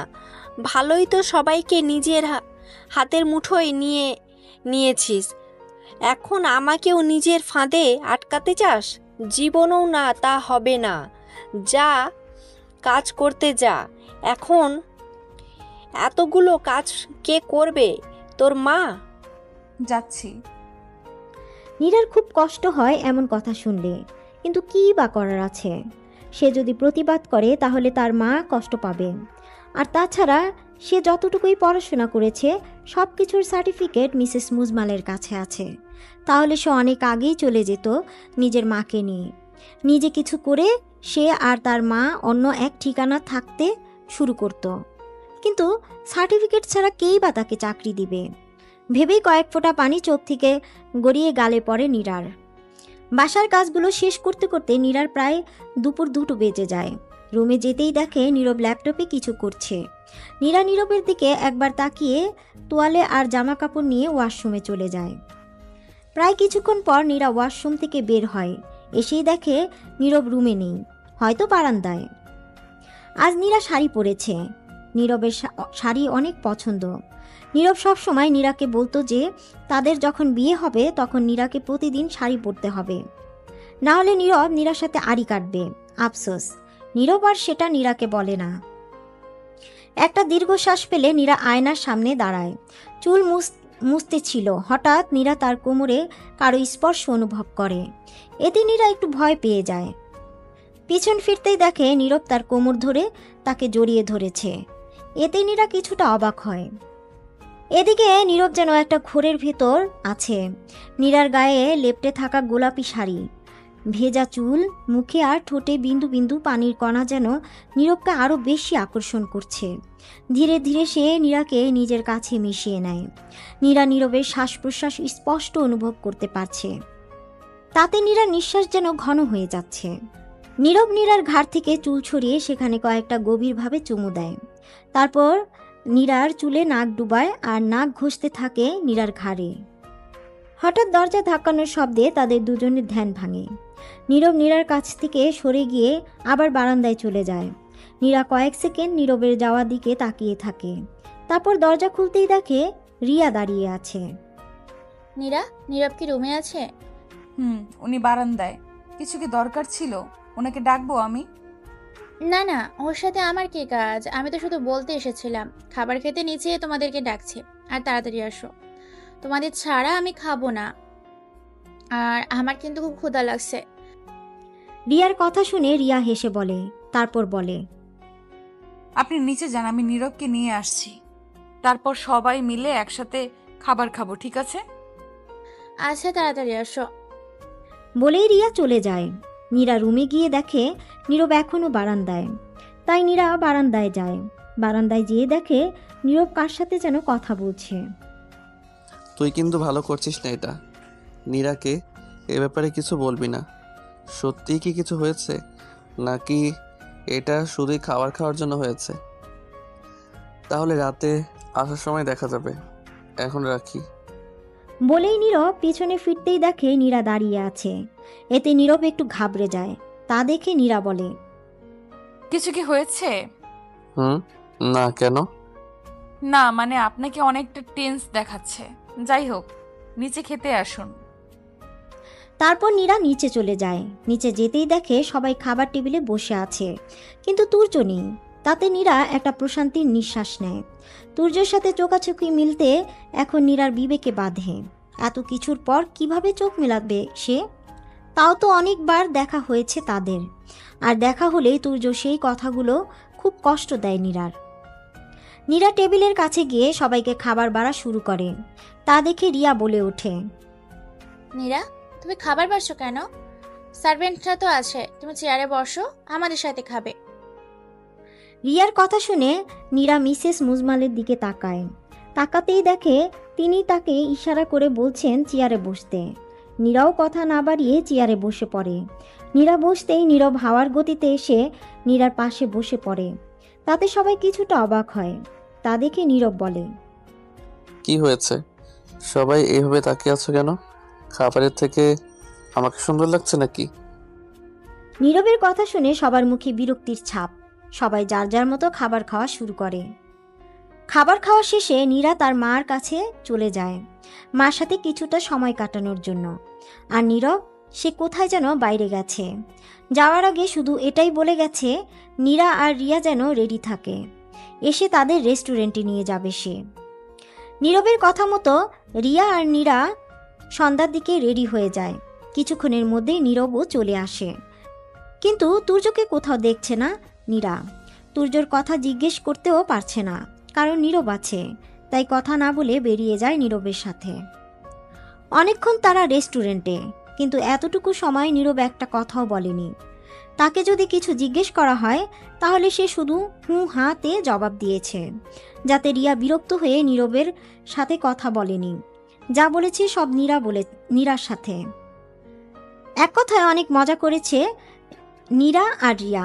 নীরবের কথা তো বাদই দিলাম। বাসায় আসার পরপরই নীরব কোথাও যেন চলে যায়। তাতে নীরা এত মাথা ঘামায় না। নীরবের তো শুধু কাজই বাইরে যাওয়া, বাসায় তো সে থাকেই না। এসবই নীরবকে বড্ড অচেনা লাগে নীরার। আগে তো তারা কত আনন্দ করতো একসাথে, সারাদিন গল্প করতো, আর এখন নীরব তার সাথে কথাই বলে না। ভেবেই একটা দীর্ঘশ্বাস ফেলে নীরা।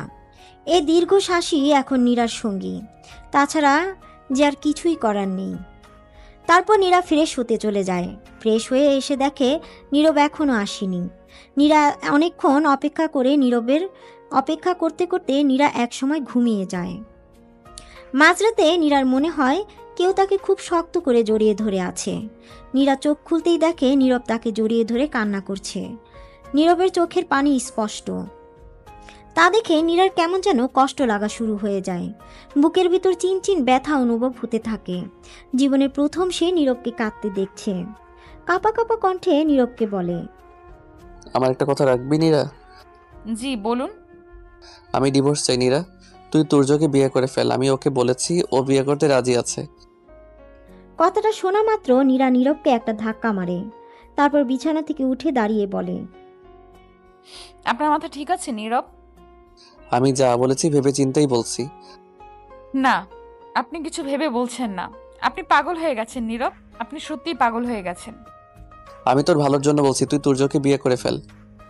কথাটা শেষ হতেই নীরা নীরবকে একটা থাপ্পড় মারে। তারপর বলে, তুই একটা কাপুরুষ, সেটা তুই জানিস? কি ভেবেছিস আমাকে তোরা? যখন ইচ্ছা বিয়ে করবি আর যখন ইচ্ছা বিয়ে ভেঙে দিবি। সাফ সাফ বল না যে তোর আর আমাকে প্রয়োজন নেই। তুই যা চেয়েছিস তা তো পেয়ে গেছিস, এখন আর আমাকে দরকার নেই, তাই তো এগুলো বলছিস। নীরা তুই আমাকে আর একটা কথা বলবি না। অনেক সহ্য করেছি, কিন্তু আর না। আমার থেকে মুক্তি চাস না তুই? দিব তোকে মুক্তি। তার আগে এখান থেকে চলে যাব।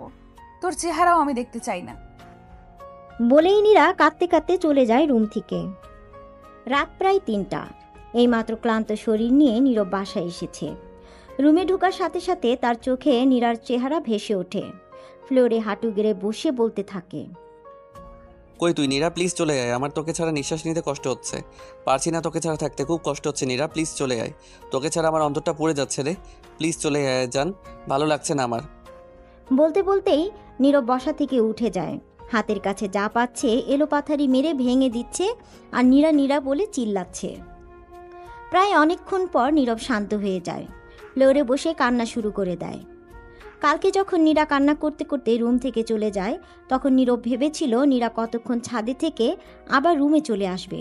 কিন্তু রাত থেকে প্রায় ভোর হয়ে যায়, কিন্তু নীরা রুমে আসে না। তাই নীরব ছাদে যায় নীরা কী করে তা দেখার জন্য। কিন্তু নীরব ছাদে গিয়ে দেখে নীরা নেই। এক প্রকার পাগলের মতো বাসার এক এক কোণায় নীরাকে খুঁজতে শুরু করে, কিন্তু পায় না। অবশেষে নীরা তার মায়ের রুমে যায়। সেখানে যেতেই দেখে নীরার মা বিছানায় বসে বসে বই পড়ছে। দরজা খোলার শব্দ পেয়ে তিনি সামনে তাকাতেই দেখেন নীরব দাঁড়িয়ে আছে। তিনি নীরবের দিকে এক প্রকার তাকিয়ে আবার বই পড়া শুরু করেন, যেন তিনি জানেন নীরব কেন এসেছে। নীরব ধীর পায়ে নীরার মায়ের কাছে যায়। তারপর ফ্লোরে বসে মার হাত ধরে বলতে শুরু করে, মা আমি জানি আপনি জানেন যে নীরা কোথায়। প্লিজ বলুন না আমাকে ও কোথায়। আমার না খুব কষ্ট হচ্ছে ওকে ছাড়া। আমার মেয়ে যে কষ্ট পাচ্ছে নীরব, ওটার কিছু না। আমি জানি না তোমরা সবাই ওর সাথে এমন কেন করছো। আচ্ছা মানলাম সবাই ওকে পছন্দ করে না, তাই এমন খারাপ ব্যবহার করে ওর সাথে, কিন্তু তুমি তো ওকে ভালোবাসতে, তাই না? তাহলে তুমি এমন করো কেন ওর সাথে নীরব? নীরব চুপ করে আছে, কিছু বলার নেই তার। কী বা বলবে সে? নীরাকে তো সে কোনো কারণ ছাড়াই কষ্ট দিয়েছে, যদিও সেটা ভুল বোঝাবুঝি ছিল, কিন্তু তার তো নীরাকে একবার জিজ্ঞাসা করা দরকার ছিল, কিন্তু সেটা তো সে করেনি, বরং কষ্ট দিয়ে গেছে নীরাকে। নীরবকে কিছু বলতে না দেখে নীরার মা একটা মুচকি হেসে বলে, যাও বাবা রুমে যাও, এখানে থেকে তোমার লাভ নেই। নীরা কোথায় সেটা আমি জানি না, আর যদি জানতাম তাহলে হয়তো বলতাম না। নিজের মেয়েকে তো আর কষ্ট পেতে দেখতে পারবো না। যাও, তোমার রুমে যাও। নীরব আর কথা বাড়ালো না। কতক্ষণ নীরা মায়ের কোলে শুয়ে থেকে নীরব হঠাৎ দাঁড়িয়ে যায়। তারপর তাড়াহুড়ো করে রুম থেকে গাড়ির চাবি নিয়ে বের হয়ে যায় নীরাকে খোঁজার উদ্দেশ্যে। রাস্তায় রাস্তায় পাগলের মতো নীরাকে খুঁজতে থাকে সে। কিন্তু আফসোস, সকাল থেকে রাত হয়ে যায় কিন্তু নীরার কোনো খোঁজ পায় না সে। মনের মধ্যে তোলপাড় শুরু হয়ে গেছে নীরবের। খুব কষ্ট হচ্ছে তার, নিঃশ্বাস নিতে পারছে না সে। বারবার একটা কথাই ভাবছে, নীরা ঠিক আছে তো?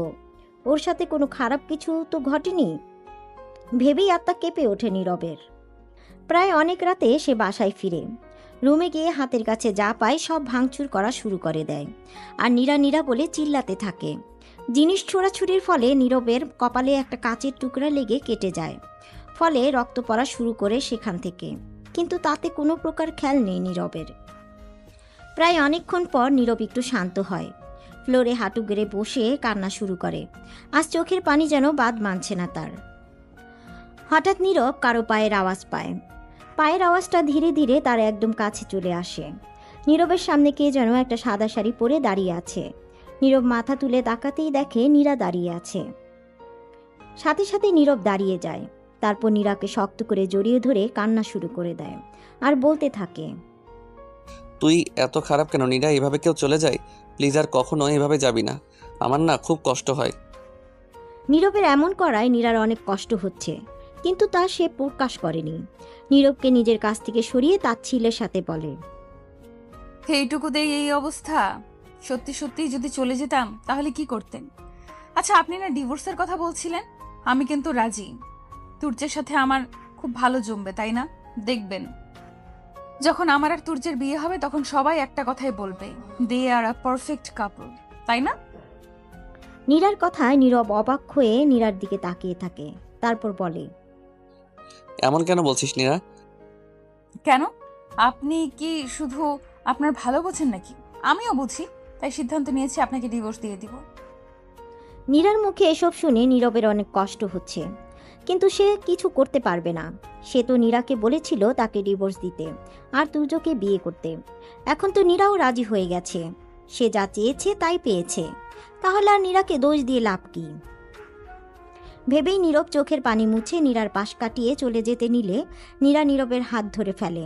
তারপর নীরবকে নিয়ে বিছানায় বসে। বিছানার পাশে থাকা টেবিল থেকে ফার্স্ট এড বক্স নিয়ে সেখান থেকে কাটা ছেঁড়ার মলম নিয়ে নীরবের কপালে লাগাতে শুরু করে নীরা। তাতে নীরব অবাক হয়ে নীরার দিকে তাকায়। তা দেখে নীরা একটু মুচকি মুচকি হেসে বলে, এত অবাক হওয়ার কিছু নেই। আরে আপনি আমার প্রথম স্বামী। সবাই যদি জানে আমি আমার প্রথম স্বামীকে সামলাতে পারিনি, তাহলে দ্বিতীয় স্বামীকে কিভাবে সামলাবো? তাই আর কি, আপনাকে ঠিকঠাক করে গুছিয়ে রাখছি। না হলে যে আর তুর্যের খেয়াল ভালো মতো রাখতে পারবো না, তাই আপনাকে দিয়ে প্র্যাকটিস করছি। আর তাছাড়া নীরবের সহ্য হচ্ছে না নীরার এসব কথা। তাই সে নীরার কথা শেষ হওয়ার আগেই রুম থেকে বের হয়ে যায়। আর নীরা নীরবের যাওয়ার দিকে তাকিয়ে তাকিয়ে ভাবতে থাকে, কেন এমন করেন নীরব? আপনি তো এখন আমাকে ভালোবাসেন, তাহলে কেন দূরে ঠেলে দেন? আমার আর এসব সহ্য হচ্ছে না নীরব। কি হয়েছে তা প্লিজ আমাকে বলুন। এভাবে চুপ করে থাকলে তো একটুও সাধন হবে না। ভেবেই একটা দীর্ঘশ্বাস ফেলে নীরা। মনের অজান্তেই নীরার চোখ থেকে দুফোঁটা পানি গড়িয়ে পড়ে। নীরা চোখের পানি মুছে প্রথমে ঘর পরিষ্কার করে। তারপর বারান্দায় গিয়ে এক কোণে বসে বসে ভাবতে থাকে, যদি রিয়া না থাকতো তাহলে সে বুঝতেই পারতো না নীরব তাকে কতটা ভালোবাসে। কালকে নীরা রুম থেকে বের হতেই নীরা রিয়ার সাথে ধাক্কা খায়। রিয়া নীরাকে এভাবে কাঁদতে দেখে বলে, কি হয়েছে নীরা, এভাবে কাঁদছো কেন? রিয়ার কথা শেষ হতেই নীরা রিয়াকে জড়িয়ে ধরে কান্না করা শুরু করে দেয় আর এক এক করে সব বলে দেয়, যেন রিয়াই একমাত্র মানুষ যাকে নীরা বিশ্বাস করতে পারে। নীরার কথা শেষ হতেই রিয়া রাগে গজগজ করতে করতে বলে, ভালোবাসার কদর নেই ওর কাছে, তাই তোমার সাথে এমন করছে। তুমি একটা কাজ করো, পুরো একদিন কোথাও লুকিয়ে থাকো। আগে দেখা দরকার নীরব তোমাকে আসলেই ভালোবাসে নাকি। যদি না ভালোবাসে তাহলে ও তোমাকে খুঁজবে না, আর যদি ভালোবাসে তাহলে অবশ্যই তোমাকে পাগলের মতো খুঁজবে। তারপর না হয় ওকে জিজ্ঞেস করো ও এমন কেন করছে। কিন্তু আমি কোথায় লুকাবো? আমি তো যাওয়ার কোনো আমার তো যাওয়ার কোনো জায়গা নেই। তাছাড়া মাকে, মিসেস মুজমাল কি বলবো, উনিও তো আমাকে খুঁজবেন। রিয়া থাকতে তোমাকে এত চিন্তা করতে হবে না। তুমি একটা কাজ করো, আমার রুমে লুকাও। ওখানে ও তোমাকে খুঁজতে আসবে না, আর আন্টিকে আমি উল্টাপাল্টা কিছু বলে বুঝিয়ে দিব। তুমি চিন্তা করো না, আর তোমার মাকেও সব বুঝিয়ে দিব। এমন করা কি ঠিক হবে রিয়া? অনেক কষ্টে দিয়েছে ও তোমাকে, এখন না হয় তুমি দিবা। আর তাছাড়া তুমি জেনেও যাবে নীরব তোমাকে কতটুকু ভালোবাসে। এরপর আর কি, রিয়ার কথা মতো নীরা তার রুমে লুকিয়ে যায়। প্ল্যান মোতাবেক নীরব ওই রুমে নীরাকে খুঁজতে আসে না। তবে 3-4 বার উকি ঝুঁকি দিয়েছিল সে, কিন্তু নীরাকে দেখেনি। আর নীরা প্রমাণও করে দেয় নীরাকে কতটা ভালোবাসে। তবে সেটা সে কেন প্রকাশ করতে চায় না সেটা নীরা জানে না। একটা দীর্ঘশ্বাস ফেলে নীরা পাশের দেয়ালটা হেলান দেয়। তারপর নীরবের সাথে ছোটবেলায় তার কাটানো কিছু বেস্ট সময়ের কথা ভাবতে থাকে। অতীতের কথা ভাবতে ভাবতে নীরা কখন যে ঘুমিয়ে পড়ে সে তা জানে না। সকালে ঘুম থেকে উঠতেই নীরা নিজেকে বিছানায় আবিষ্কার করে, কিন্তু সে তো বারান্দায় ছিল। তাহলে কি আনলো তাকে? নীরব। কিন্তু সে কোথায় ভেবেই নীরা বিছানা থেকে নামতে যাবে। তখনই নীরা টেবিলে থাকা কাগজের দিকে চোখ যায়। নীরা আগ্রহ নিয়ে কাগজটা হাতে নেয়, তারপর পড়তে শুরু করে, যেখানে লেখা ছিল, প্রিয় নীরা, আশা করি আমি চলে যাওয়ার পর তুই ভালো থাকবি। কিন্তু যদি তুই আমাকে ভালোবাসিস তাহলে এটা পড়ার পর হয়তো আর থাকবি না। আমি অনেক স্বার্থপর জানিস, তাই তো আমার এসব করার কারণ তোকে বলে যাচ্ছি, যাতে তুই আমাকে ভুল না বুঝিস, অথবা এজন্যই যে তুই তুর্যের সাথে সুখী না থাকিস। জানিস নীরা, কালকে রাতে যখন তুই আমাকে ওগুলো বলছিলি, কষ্টের থেকে বেশি আমার হিংসে হচ্ছিল। আমার নীরা অন্য কাউকে কেন ভালোবাসবে? সেটাই তো শুধু আমার অধিকার, তাই না? কিন্তু কয়েকদিন পর তো তা হয়তো থাকবে না। জানিস নীরা, আমি তোর সাথে এমন কেন করছি? একজন অচেনা মানুষের কারণে। সে কে, মেয়ে নাকি ছেলে, আমি কিছুই জানি না। শুধু এতটুকু জানি সে মার কাছে তোর বদনাম করত, তাই মা তোকে পছন্দ করত না। মা কখনোই চাইতো না আমি তোর সাথে মিশি, তাই মা আমাকে বিদেশে পাঠিয়ে দেয়। আমিও যাই, কারণ আমি ভেবেছিলাম যত দূরে থাকবো তোর জন্য আমার তত ভালোবাসা বাড়বে। কিন্তু সেটা আমার ক্ষেত্রে হয়নি। বিদেশে কয়েকদিন থাকার পরই কেউ আমাকে তোর আর তুর্যের বিশ্রী বিশ্রী ছবি পাঠাতো। তাতে আমার অনেক রাগ লাগতো। পরে ভাবতাম হয়তো কেউ এটা এডিট করে আমাকে পাঠাচ্ছে, কিন্তু তাও মনে একটা সন্দেহ থাকতো। তাই তোকে জিজ্ঞাসা করতাম, তুই আজকে তুর্যের সাথে দেখা করেছিস নাকি? তুই হ্যাঁ বলতি, যা আমাকে আরও রাগিয়ে দিত। তাই তোর সাথে কথা বলা বন্ধ করে দিই। যখন বাংলাদেশে আসি তখনও একই অবস্থা। তুই তুর্যার সাথে আমার সামনে কথা বলতি, তাও হেসে হেসে। মাঝে মাঝে তো তুর্য তোর হাতও ধরত, যা আমার সহ্য হতো না। তাই সব রাগ তোর উপরে ঝাড়তাম, তোকেই দোষী ভাবতাম। একসময় ভেবেছিলাম তোকে আর কষ্ট দেব না, কিন্তু তুর্যের সাথে তোকে দেখলে অনেক কষ্ট হতো। কেন জানি না রাগ সামলাতে পারতাম না, তাই তোকে দূরে দূরে ঠেলে দিতাম। সারাদিন বাসায় থাকতাম না, যাতে তোকে ভুলতে পারি। তোর চেহারা যেন আমাকে না দেখতে হয়, কিন্তু মন সবসময় তোকে কাছে চাইতো। তারপর ওই দিন যখন তুই বললি যে তোকে পাত্রপক্ষ দেখতে এসেছে, আমি এত পাত্তা দিই না। এতে পাত্তা দিই না, কিন্তু তোর বিয়ের দিন জানতে পারি তোর বিয়ে হচ্ছে, তাও আবার তুর্যের সাথে। ব্যাস, রাগ উঠে যায় আমার। তাই ওভাবে বিয়ে করি তোকে। জানিস, আমি মানতে পারছিলাম না তুই এমনটা করবি। ছাদে বসে বসে অনেক ড্রিঙ্কস করি, তাই আমার হুঁশ ছিল না। আর সেই জন্যই ওই দিন রাতে আমি তোর সাথে জোর করি। কিন্তু বিশ্বাস কর, আমি এমনটা করতে চাইনি, ভুল হয়ে গিয়েছিল। কিন্তু ওই যে আমার রাগ, তাই তোর সাথে রাগ ব্যবহার করতাম। ভেবেছিলাম এভাবেই তোকে সারা জীবন কষ্ট দিয়ে যাব।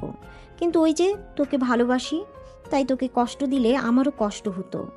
তাই তোকে আর কষ্ট দিব না ভেবেই আবার ভালোবেসে আপন করতে চেয়েছিলাম, কিন্তু কোথায় যেন বাধ্য। এত কষ্ট দেওয়ার পরও কি তুই আমাকে মেনে নিবি? হয়তো না, তাও চেষ্টা চালিয়ে গেছি, কিন্তু সেটাও হয়তো আমার কপালে ছিল না। আমি যে তোকে প্রকৃত সুখ দিতে পারবো না নীরা, আমি যে কোনোদিন বাবা হতে পারবো না। এতটুকু পড়তেই নীরার চোখ ঝাপসা হয়ে আসে। তার যেন পা থেকে মাটি সরে যাচ্ছে। কোনো মতে নিজেকে সামলে আবার পড়তে শুরু করে চিঠিটা। তোর মনে আছে নীরা, ছোটবেলায় আমি তুই একটা লেকে যেতাম, মন খারাপ থাকলে, বেশি আনন্দ হলে, অথবা এমনি। জানিস নীরা, বিদেশ থেকে আসার পর আমি প্রায় সেখানে যেতাম। ছোটবেলার স্মৃতিগুলো মনে পড়লে অনেক শান্তি লাগতো। কিন্তু একটা প্রশ্ন বারবার মনে হতো যে তুই কেন আমার সাথে এমন করলি, কেন আমাকে ঠকালি? তুর্য এমন কি করেছিল যে তুই আমাকে ভুলে গিয়েছিস? এই প্রশ্নগুলো আর তোর আর তুর্যের ছবিগুলো আমার মস্তিষ্কে খুব বাজেভাবে গেঁথে গিয়েছিল, যা তোর কাছে আমাকে আসতে বারবার আটকাতো। কিন্তু তুই আমার ভালোবাসা থেকে বেশি আমার নেশা, আমার বদ অভ্যাস হয়ে গিয়েছিলি তুই। হয়তো এ কারণেই চাইলেও আমি তোর কাছে থেকে দূরে সরে আসতে পারি না। কালকে যখন তুই গোসল করে বের হলি, তোর ভেজা চুল, শরীরে লেপ্টে থাকা শাড়ির, মুখে বিন্দু বিন্দু ঘাম খুব আকর্ষণ করছিল আমাকে। তার চেয়েও বেশি আকর্ষণ করছিল তোর ওই গোলাপি ঠোঁটগুলো। নিজেকে নিয়ন্ত্রণ করা খুব কঠিন হয়ে পড়েছিল আমার, তাই ঘোরের মধ্যে তোকে নিজের কাছে একদম কাছে টেনে নিচ্ছিলাম। দরজা ধাক্কানোর ফলে আমার হুঁশ আসে। যতদূর সম্ভব বারান্দায় চলে আসি। বারান্দায় চলে আসতেই তুর্য আমাকে কল দেয়। হয়তো অবাক হচ্ছিস, তুর্য আমাকে কেন কল করলো। বিয়ের পর যখন তোর আর তুর্যের প্রথম দেখা হলো, তোরা দুজন দুজনকে দেখে কী সব বলছিলি, যা আমার একদম সহ্য হচ্ছিল না। তাই তোর সাথে খারাপ ব্যবহার করি, কিন্তু তাতে মনে হচ্ছিল আমার কষ্ট যেন আরও বেড়ে গেছে। ভালো লাগছিল না কিছু, তাই লেকের ওখানে যাই। সেখানে যেয়ে নিজেকে কিছুটা শান্ত মনে হচ্ছিল। হঠাৎ একজন বলে ওঠে, ভেবেছিলাম আমার ভালোবাসা কেড়ে তুই আনন্দে আছিস, কিন্তু এখন দেখি তার উল্টোটা। তুই এমন কেন করছিস নীরব? তুই কি নীরাকে কিছু করেছিস? যদি করে থাকিস তাহলে তোকে কিন্তু আমি ছাড়বো না। আমার নীরাকে কষ্ট দেওয়ার শাস্তি দিব তোকে। কণ্ঠটা শুনে বুঝে গিয়েছিলাম এটা কে। এমনি মাথা গরম ছিল। তুর্য এসে আরও মাথা গরম করে দেয়। কানে বারবার একটা কথাই বাজছিল, আমার নীরা। রাগের মাথায় পিছন ফিরে তুর্যকে মারা শুরু করে দেই। কিছুক্ষণ পর তুর্যও আমাকে মারা শুরু করে। মারার এক পর্যায়ে আমি হঠাৎ বমি করে দিই, রক্ত বমি, আর সাথে সাথেই অজ্ঞান হয়ে যাই। যখন জ্ঞান ফিরে তখন নিজেকে হাসপাতালে আবিষ্কার করি। পাশেই তুর্য বসেছিল। ওকে দেখে রাগে আমার মাথা ফেটে যাচ্ছিল। আমি কিছু বলতে যাব, তখনই ও বলে ওঠে, কেন এমন করছিস নীরব? আমি জানি নীরাকে তুই কষ্ট দিচ্ছিস, তোদের দেখলে বোঝা যায়। বল না, নীরাকে কেন কষ্ট দিচ্ছিস তুই? কেন এমন করছিস নীরব? ওর কথা শুনে নিজেকে আর ধরে রাখতে পারিনি। শুরু থেকে শেষ পর্যন্ত এক এক করে বলে দিই। আমার কথা শেষ হতেই তুর্য বলে, তোর আর ওর মধ্যে এমন কিছু হয়নি। আর এটাও বল যে এগুলো হয়তো কোনো প্ল্যান হতে পারে, কারণ পরিবারের কেউ তো আমাকে তোর সাথে যেতে দেয় না। তাছাড়াও যদি এমন ইচ্ছা করে করতো তাহলে নীরা বলার সাথে সাথেই কেন বিয়েটা ভেঙে দিত। তবে দেখলাম এটা সত্যি হতে পারে, কিন্তু পুরোপুরি বিশ্বাস করতে পারছিলাম না। বুঝতে পারছিলাম না কে এমন করছে। কথা বলার মাঝখানে ডাক্তার এসে যায়। নীরব আমাকে কিছু বলতে চাচ্ছিল, কিন্তু পারেনি। ডাক্তার আমাকে কিছু টেস্ট দেয়, যা বিকেলের দিকে করতে হবে, আর রাতে এটা রিপোর্ট পেয়ে যাব। তাই দুপুরে তুর্য আমাকে ফোন দেয় যেন আমি 3টার দিকে বাইর হই। আমার টেস্ট করানো হবে। আমিও খাবার খেয়ে চলে যাই। আস্তে আস্তে আমার সন্ধ্যা হয়ে যায়। এসেই তোকে আর রিয়াকে নিয়ে রেস্টুরেন্টে চলে যাই। তুর্যকে নিয়ে যেতে চেয়েছিলাম, কিন্তু ও তোর সামনে আসতে চাচ্ছিল না। ওর কারণে আমাদের এত ঝামেলা হয়েছে। ও গেলে হয়তো আরও হবে। সত্যি বলতে আমি চাইও নি যে ও আমাদের কাছে যাক। আমি তো স্বার্থপর, তাই একটু স্বার্থপরতা করে ওকে জোর করিনি। তোদের বাসায় দিয়ে আমি তুর্যকে নিয়ে হাসপাতালে যাই। কিছুক্ষণের মধ্যে আমার রিপোর্টটা পেয়ে যাই। বিশ্বাস কর নীরা, যখন জানতে পারি আমি বাবা হতে পারবো না, পুরো পৃথিবীটাই যেন আমার অন্ধকার হয়ে যায়। ভেবেছিলাম সব ভুলে গিয়ে তোকে নিয়ে আমি আবার নতুন করে জীবন শুরু করব। আমাদের অনেকগুলো বেবি হবে। প্রথম মেয়ের নাম হবে রুদ্রী আর ছেলের নাম হবে রুদ্র। কিন্তু সেটা আর হবে না রে। আমার স্বপ্নটা স্বপ্নই থাকবে। পরক্ষণে মনে পড়ে তোকে তো আমি অনেক কষ্ট দিয়েছি। এখন এটা জানলে হয়তো তুই আরও কষ্ট পাবি। তাই তুর্যকে বলি যেন ও তোকে বিয়ে করে ফেলে। প্রথমেও রাজি হয়নি, অনেক জোর করার পরে রাজি হয়েছে। আচ্ছা শোন, তোর আর তুর্যের বিয়ে হলে তোদের ছেলে মেয়ের নাম এগুলো রাখিস। আর যদি পারিস আমাকে মাফ করে দিস। জানিস নীরা, আমি চাই না তুই আমাকে ভুলে যাস। তুই যেমন আমার অন্তরের সাথে মিশে আছিস, তেমনি আমিও যেন তোর অন্তরের সাথে মিশে থাকি। এই চিঠিটা লিখলাম, আর কি বলবো বুঝতে পারছি না, তাই বিদায় নিচ্ছি তোর কাছ থেকে। ভালো থাকিস। ইতি, তোর সব কষ্টের কারণ নীরব। চিঠিটা হাত থেকে পড়ে যায় নীরার। নিজেকে কেমন যেন পাগল পাগল মনে হচ্ছে। তাড়াতাড়ি করে রুম থেকে বের হয় সে। দ্রুত পায়ে বাসা থেকে বের হচ্ছে নীরা। উদ্দেশ্য নীরবকে খুঁজবে সে। বাইর হওয়ার সময় মিসেস মুজমল অনেক জিজ্ঞেস করেছিলেন নীরা কোথায় যাচ্ছে, কিন্তু নীরা কোনো উত্তর দেয়নি। বাড়ির বাইরে আসতেই নীরা কার সাথে যেন ধাক্কা খায়। তুর্যকে দেখতেই নীরা যেন একটু স্বস্তি পায়। তুর্যকে জড়িয়ে ধরে কান্না করতে করতে বলে, তুর্য দেখুন না, নীরব কোথায় যেন চলে গেছে। ওকে আমার কাছে নিয়ে আসেন না, আর পারছি না এগুলো সহ্য করতে। বলুন না ওকে এনে দিবেন আমার কাছে। ভাইয়া হব, বোনের এই আবদার রাখবেন প্লিজ। শান্ত হও নীরা। নীরব যদি কোথাও যায় তাহলে লন্ডনে যাবে। আর আজকেই লন্ডনের ফ্লাইট রাত 10টা ছাড়া আর নেই। আমি জানতাম ও এমন কিছু করবে, তাই আগে থেকেই সব খোঁজ খবর নিয়ে এসেছি। তুমি চিন্তা করো না, এখনো আমাদের কাছে অনেক সময় আছে। কিন্তু আপনি জানেন কিভাবে নীরব লন্ডনে যাবে? কালকেও আমাকে বলেছিল যেন আমি তোমাকে বিয়ে করি, কিন্তু আমি রাজি হচ্ছিলাম না, তাই ও আমাকে জোর করছিল। কথার এক পর্যায়ে ও বলেছিল ও নাকি লন্ডনে চলে যাবে আর তোমাকে 2-3 মাস পর লন্ডন থেকে ডিভোর্স লেটার পাঠাবে। আচ্ছা এখন এগুলো বাদ দাও, আমাদের নীরবকে খুঁজতে হবে। তাড়াতাড়ি চলুন। তারপর তুর্য আর নীরা মিলে নীরবকে অনেক জায়গায় খুঁজতে থাকে। বাস স্ট্যান্ড থেকে শুরু করে এয়ারপোর্ট, সব জায়গায়, কিন্তু কোথাও পায় না। রাত 8টার দিকে নীরা আর তুর্য নীরবদের বাসায় কাছে এসে এয়ারপোর্টে আসছে। সেখানে নীরবকে খুঁজতে যায়। এ নিয়ে 2 বার খুঁজতে যাচ্ছে এই এয়ারপোর্ট নীরা আর তুর্য। এবারও তারা নীরবকে পায় না। খুব অস্বস্তি হচ্ছে নীরার। জানালার দিকে তাকিয়ে আছে সে।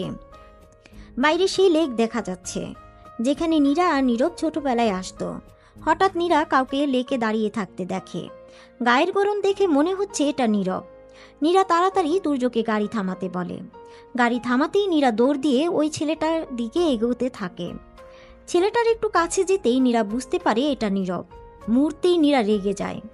নীরবের কাছে গিয়ে তার কলার জোরে টান দেয়। তাতে নীরব একটু অবাক হয়ে যায়। কলার টান দেওয়া ব্যক্তিকে দেখতেই নীরব আরও চমকে যায়। নীরা নীরবকে জোরে একটা থাপ্পড় মারে, তারপর বলে, কি সমস্যা কি আপনার? আমাকে কি মানুষ মনে হয় না আপনার? আপনি যা ইচ্ছা তাই করবেন আর আমি চুপ করে সব মেনে নেব? জীবনেও না। এখন থেকে আপনি আমার কথা শুনবেন। আর কি যেন বলছিলেন?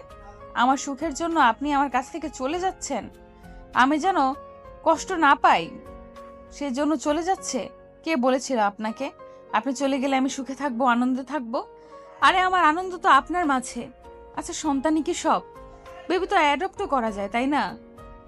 আমার যদি এমন হতো তাহলে কি আপনি আমাকে ছেড়ে যেতেন? না, তাই না? তাহলে ভাবলেন কিভাবে আমি আপনাকে ছেড়ে দিব? অসভ্য লোক কোথাকার, সবসময় নিজেরটাই বুঝে। আসবেন না আপনি আমার কাছে, যেখানে ইচ্ছা সেখানে যান। একসাথে গড়গড় করে কথাগুলো বলে ফেলে নীরা। নীরব এখনও মাথা নিচু করে দাঁড়িয়ে আছে। নীরা সেখান থেকে চলে যেতে নেয়, কিন্তু 5 কদম চলতেই থেমে যায়। কি অসভ্য লোকটা! আমি বলেছি দেখে আমার কাছে আসবে না? একবারও আমাকে আটকালো না। রাগে নীরার গা জ্বলে যাচ্ছে। আবার নীরবের কাছে ফিরে গিয়ে আবার কলার ধরে নিজের মুখের একদম কাছে এসে বলে, অসভ্য উগান্ডার গন্ডার তেলাপোকা, এত অসভ্য কেন আপনি? আমি বললেই আপনি আমাকে আটকাবেন না? অসভ্য, অসহ্য, আর কিছু বলার আগেই নীরব নীরাকে শক্ত করে জড়িয়ে ধরে। নীরাও একটু মুচকি এসে নীরবকে জড়িয়ে ধরে। দূর থেকে সব কিছু তুর্য দেখছে। ভালোবাসার মানুষকে অন্য কারোর সাথে দেখে খুব কষ্ট হচ্ছে তার, কিন্তু মনের এক কোণে শান্তিও লাগছে। এবার হয়তো নীরা সুখে থাকবে, আনন্দে দিন কাটবে তার, ভেবেই একটা দীর্ঘশ্বাস ফেলে তুর্য। প্রায় 2 ঘন্টা ধরে তুর্য, নীরা আর নীরব ঘাসে বসে বসে গল্প করছে। আচ্ছা তুই কোথায় ছিলি বলতো? তোকে খুঁজে পাচ্ছিলাম না কেন আমরা? আমি তো পাশের এয়ারপোর্টে ছিলাম। আমরা তো আপনাকে সেখানে 3 বারের মতো খুঁজেছি, তাহলে পাইনি কেন? মানে আমি বাথরুমে লুকিয়েছিলাম। কথাটা শোনা মাত্র নীরা আর তুর্য দুজনই জোরে জোরে হেসে দেয়। হাসার এক পর্যায়ে নীরা হাসা বন্ধ করে দেয়, নীরবের দিকে তাকিয়ে বলে, আচ্ছা নীরব, আপনি চিঠিতে লিখেছিলেন আপনার আর তুর্যের ঝগড়া হয়েছে, আর তখন আপনি রক্তবমি করেন। হঠাৎ রক্তবমি কেন হয়েছিল? আসলেই তো, আমি তো এটা ভাবিও নি। হয়তো আমার সমস্যাটার কারণে। আপনার বাবা হওয়া না হওয়ার সাথে রক্তবমির কি সম্পর্ক? আমার মনে হচ্ছে কেউ আপনার সাথে কিছু একটা করেছে, যার ফলে আপনি। কিন্তু এমনটা তোমার কেন মনে হচ্ছে? আপনার মনে আছে নীরব, ছোটবেলায় আপনি দুষ্টুমি করতে গিয়ে মারাত্মকভাবে সশরীরে বিভিন্ন জায়গায় ব্যথা পান? এতে ডাক্তারদের আশঙ্কা ছিল আপনি আর কোনোদিন বাবা হতে পারবেন কিনা। আর তখন টেস্ট করানোর পর তো সব পজিটিভই ছিল, তাহলে এখন কেন? হয়তো এটা ইফেক্ট এখন হচ্ছে। না, আমার মনে হচ্ছে এমন ইচ্ছে করে করানো হয়েছে। তাছাড়া আমরা এখনো জানি না নীরবকে ওই বাজে ছবিগুলো কে পাঠিয়েছে। আপনাদের কি কারোর উপর সন্দেহ হয়? আমার আছে। কার উপর? মার উপর? না, তাহলে? যারা এমন করেছে তারা হয়তো তোদের চালও চায় না। মানে যারা বলতে তুই কি বোঝাচ্ছিস? কথাটা শুনে তুর্য একটা বাঁকা হাসি দেয়, তারপর বলে, রাগে মাথা ফেটে যাচ্ছে নীরবের। কে করেছে তাদের সাথে এমন, তা জানা সত্ত্বেও সে এখনো কিছু করতে পারছে না। সেটা আরও রাগিয়ে তুলছে নীরবকে। নীরা আর তুর্য শান্ত থাকতে পারলেও নীরব নিজেকে শান্ত করতে পারছে না। তার আপনজনরাই তার শত্রু, এটা সে কিভাবে মানবে? নীরার মনও ভালো নেই, বুঝতে পারছে না এটা কি আদৌ সম্ভব। এমন করার কারণ কি তা সবার জানতে হবে, না হলে যে মনটা শান্ত হবে না। খুবই কষ্ট হচ্ছে নিজেকে শান্ত রাখতে। তারা বাসায় ঢুকতেই দেখে সবাই টেবিলে বসে খাবার খাচ্ছে। তারা যে এতক্ষণ বাসায় ছিল না, এতে কারো কোনো কিছু যায় আসে না। কোনো চিন্তার ছাপই নেই তাদের মাঝে, আরাম করে খাবার খাচ্ছে তারা। সবচেয়ে অবাক করার বিষয় হলো মিস্টার আজিজও আছেন সাথে। তিনি এখানে কেন, বা তারা নেই তা জানা সত্ত্বেও এত শান্ত কিভাবে? তা নিয়ে নীরা, নীরব বা তুর্যের কোনো মাথা ব্যথা নেই, কারণ তারা জানে তিনি এখানে কেন, আর কেনই বা এত শান্ত। মিস্টার আজিজকে দেখে নীরা, নীরব আর তুর্যের মুখে এক রহস্যজনক হাসি চলে আসে। এবার না খেলা জমবে, তাদের আর বেশি অপেক্ষা করতে হবে না। চোর তো নিজেই ধরা দিয়েছে তাদেরকে, এবার সব সত্য জানার পালা। নীরা, নীরব, তুর্য টেবিলে বসেই মিসেস মুজমাল বলে ওঠেন, কিরে তোরা এত সকাল সকাল কই গিয়েছিলি? আর নীরা যাওয়ার সময় বলে তো যাবি, কই গিয়েছিস? এত ডাকলাম তাও তোর কানে যায়নি। দেখ তো কতবার কল দিয়েছি। আর নীরব, তোর কোনো খেয়াল আছে তোর বাবা কতক্ষণ ধরে তোদের জন্য বসে আছে? রাগী ভাব নিয়ে গড়গড় করে কথাগুলো বললেন মিসেস মুজমাল। এতে নীরবের কোনো ভ্রুক্ষেপ নেই, সে তো রাগে আগুন হয়ে আছে। এদিকে মিসেস মুজমাল ছেলের উত্তরের আশায় বসে আছেন, কিন্তু নীরব কিছু বলছে না দেখে তুর্য বলে ওঠে, আসলে আন্টি একটা কাজে ব্যস্ত ছিলাম তো তাই। মিসেস মুজমাল কিছু বলতে যাবে, তার আগেই মিস্টার আজিজ বলে ওঠেন, আমি শুনছি তোর আর নীরার নাকি বিয়ে। এটা কি সত্যি? তুই তো আমাকে সব কথা বলতি, এটা কেন বলিসনি? আমাকে বলতি, আমি তোর আর নীরার বিয়ে করিয়ে দিতাম। এভাবে না করলেও পারতি। নীরবের সহ্য হচ্ছে না কথাগুলো। সে কোনো মতে নিজের রাগ কন্ট্রোল করেছে। নীরবকে কিছু বলতে না দেখে মিস্টার আজিজ আবারও বলে ওঠেন, কিরে, আমি তোকে কিছু বলেছি? আপনি এত নাটক কিভাবে জানেন মিস্টার আজিজ? লজ্জা করেন এগুলো বলতে? কি বলছিস তুই এইগুলো? আমি কি বলছি আপনি জানেন না? ইচ্ছা তো করছে আপনাকে মাটিতে পুঁতে দেই। বলেই নীরব হাতের কাছে থাকা মগ ফ্লোরে ছুঁড়ে মারে। সাথে সাথে সবাই উঠে দাঁড়ায়। নীরবের এমন বিহেভে মিসেস মুজমাল বলে ওঠেন, কি করছিস নীরব? বাবার সাথে কেউ এমন করে কথা বলে? মা তুমি চুপ থাকো, আমি যা করছি তা শুধু দেখো। আজ তুমি তোমার জীবনের সবচেয়ে বড় সত্যির মুখোমুখি হবে। মানে কি? কি বলছিস? মাকে চুপ থাকতে বল। আর মিস্টার আজিজ বুঝেই তো গিয়েছেন, আমরা সব জেনে গেছি। তাহলে এত সুন্দর করে বলে দিন আপনি এমন কেন করছেন। আমি চাই না আপনার গায়ে হাত তুলতে। নীরবের কথা শুনে আজিজ ভয় পেয়ে যায়। কিছু বলতে নিবে তার আগেই রুমি বলে ওঠেন, নীরব বাবা শান্ত হও, কি হয়েছে তা একটু খুলে বাহ মা, তুমিও দেখি ভালো নাটক জানো। যেভাবে বলছো যেন তুমি কিছুই জানো না। বলো না, এমন কেন করলা? নিজের মেয়ের সাথে এমনটা করতে পারলা তুমি? আর রিয়া, আপনাকে তো আমি নিজের বোনের মতো ভালোবাসতাম, বিশ্বাস করতাম। আপনি এভাবে ঠকালেন আমাকে। নীরার কথা শুনে রিয়া কেঁদে দেয়। কান্না করতে করতে বলে, আমি ইচ্ছা করে করিনি নীরা, আমাকে ওরা ব্ল্যাকমেল করেছে। তুমি তো জানো আমার বাবা অনেক অসুস্থ, বাবা চিকিৎসার জন্য অনেক টাকা লাগবে। ওরা আমাকে বলেছে আমি যদি এমন করি তাহলে ওরা আমাকে বাবার চিকিৎসার জন্য টাকা দিবে। বুঝলাম তুমি টাকার জন্য এমন করেছো, কিন্তু মিস্টার আজিজ আর মিস রুমি আপনারা এমন কেন করেছেন? নিজেদের ছেলে মেয়ের সাথে এমন কেউ করে?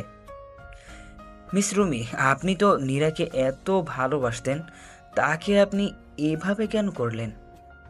কে বলেছে নীরা আমার সন্তান? মানে? হ্যাঁ, নীরা আমার সন্তান না, নীরব আমার সন্তান। মিসেস মুজমাল চুপ হয়ে সব শুনছিল। রুমির এমন কথা শুনে কিছু বলতে যাবে, তার আগেই নীরা ইশারা দিয়ে চুপ থাকতে বলে, আর যা হচ্ছে তা চুপচাপ দেখতে। এতে মিসেস মুজমাল চুপ হয়ে যান, আর রুমি আবার বলতে থাকে, সব তো জেনেই গেছো, তাই সব লুকিয়ে রেখে কি লাভ? তাছাড়া তোমাদেরও জানা উচিত আমরা কতটা চালাক। এত কথা না বলে আসল কারণটা বলবেন নাকি হাত তুলবো? মুখ সামলে কথা বল। Just shut up mister Aziz. আর এই যে রুমি, বলা শুরু করুন, নাহলে তুর্য যা বললো তা করবো। আমার যখন আজানের সাথে বিয়ের কথা হচ্ছিল তখন আমার আজানকে পছন্দ হয়নি, আজিজকে হয়েছিল। কিন্তু আজিজ আগে থেকেই ম্যারিড ছিল। এতে আমার ভীষণ রাগ হয়। প্রতিনিয়ত এই মহিলার উপর হিংসে হতো। আমার আজিজকে চাই। তাই আমি আজানকে বিয়ে করি। তারপর নানাভাবে আজানের সাথে সম্পর্ক জড়াতে চেষ্টা করি। আজিজ প্রথমে নানা করলেও পরে সেও আমাকে ভালোবেসে ফেলে। তারপর থেকে শুরু হয় আমাদের প্রেম।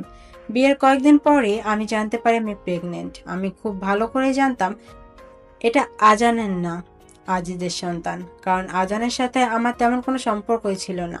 কিন্তু বোকা আজান ভেবেছিল এটা ওরই সন্তান। খুব যত্ন করা শুরু করে আমার। তখন আবার এই মহিলাও প্রেগনেন্ট ছিল। আমি আর আজিজ কিছুতেই মহিলা আর আজানকে জানতে দিতাম না যে আমাদের দুজনের মাঝে এগুলা চলছে। আমার আর এই মহিলা 9 মাসের সময় দুজনেরই একসাথে লিভার পেন হয়। দুজনকেই হাসপাতালে নিয়ে যাওয়া হয়। আর সবচেয়ে অবাক করার বিষয় হলো দুজনেরই ছেলে হয়, বাট এই মহিলার ছেলেটা মারা যায়। এতে এই মহিলা একদম পাগল হয়ে যায়। আমি তো মনে মনে খুব খুশি হয়েছিলাম, কিন্তু কোত্থেকে যেন আজ যে এই মহিলার প্রতি আবার ভালোবাসা জাগে। আমাকে রিকোয়েস্ট করে আমি আর আজান এর সন্তান আজিজকে দিয়ে দিই। আজান রাজি হচ্ছিল না দেখে আমি ওকে নানাভাবে রাজি করাই এই বাচ্চাটা যেন আজিজকে দিয়ে দিই। শেষ পর্যন্ত আজান রাজি হয়। এর 3 বছর পরে যখন আজান দেখে আমি তার সাথে কোনো শারীরিক সম্পর্কে জড়াচ্ছি না, তাছাড়া আজিজের সাথে আমার কিছু হয়নি, তাই আমার বাচ্চা হচ্ছিল না। তাই আজান একটা মেয়েকে আনে অনাথ আশ্রম থেকে। তার নাকি মেয়েটাকে অনেক ভালো লেগেছে আর সে মেয়েটাকে পালতে চায়। তখন আমি মানা করা সত্ত্বেও ও মেয়েটাকে বাসায় এনে বড় করা শুরু করে। আমার ওই মেয়েটাকে জাস্ট সহ্য হতো না, ইচ্ছা করতো গলা টিপে মেরে ফেলি। আচ্ছা, তোমরা জানো এই মেয়েটাকে? আমি এক্স্যাক্টলি। তোকে আমার আগে সহ্য হতো না, এখনো হয় না। তাহলে এতদিন নাটক কেন করলেন?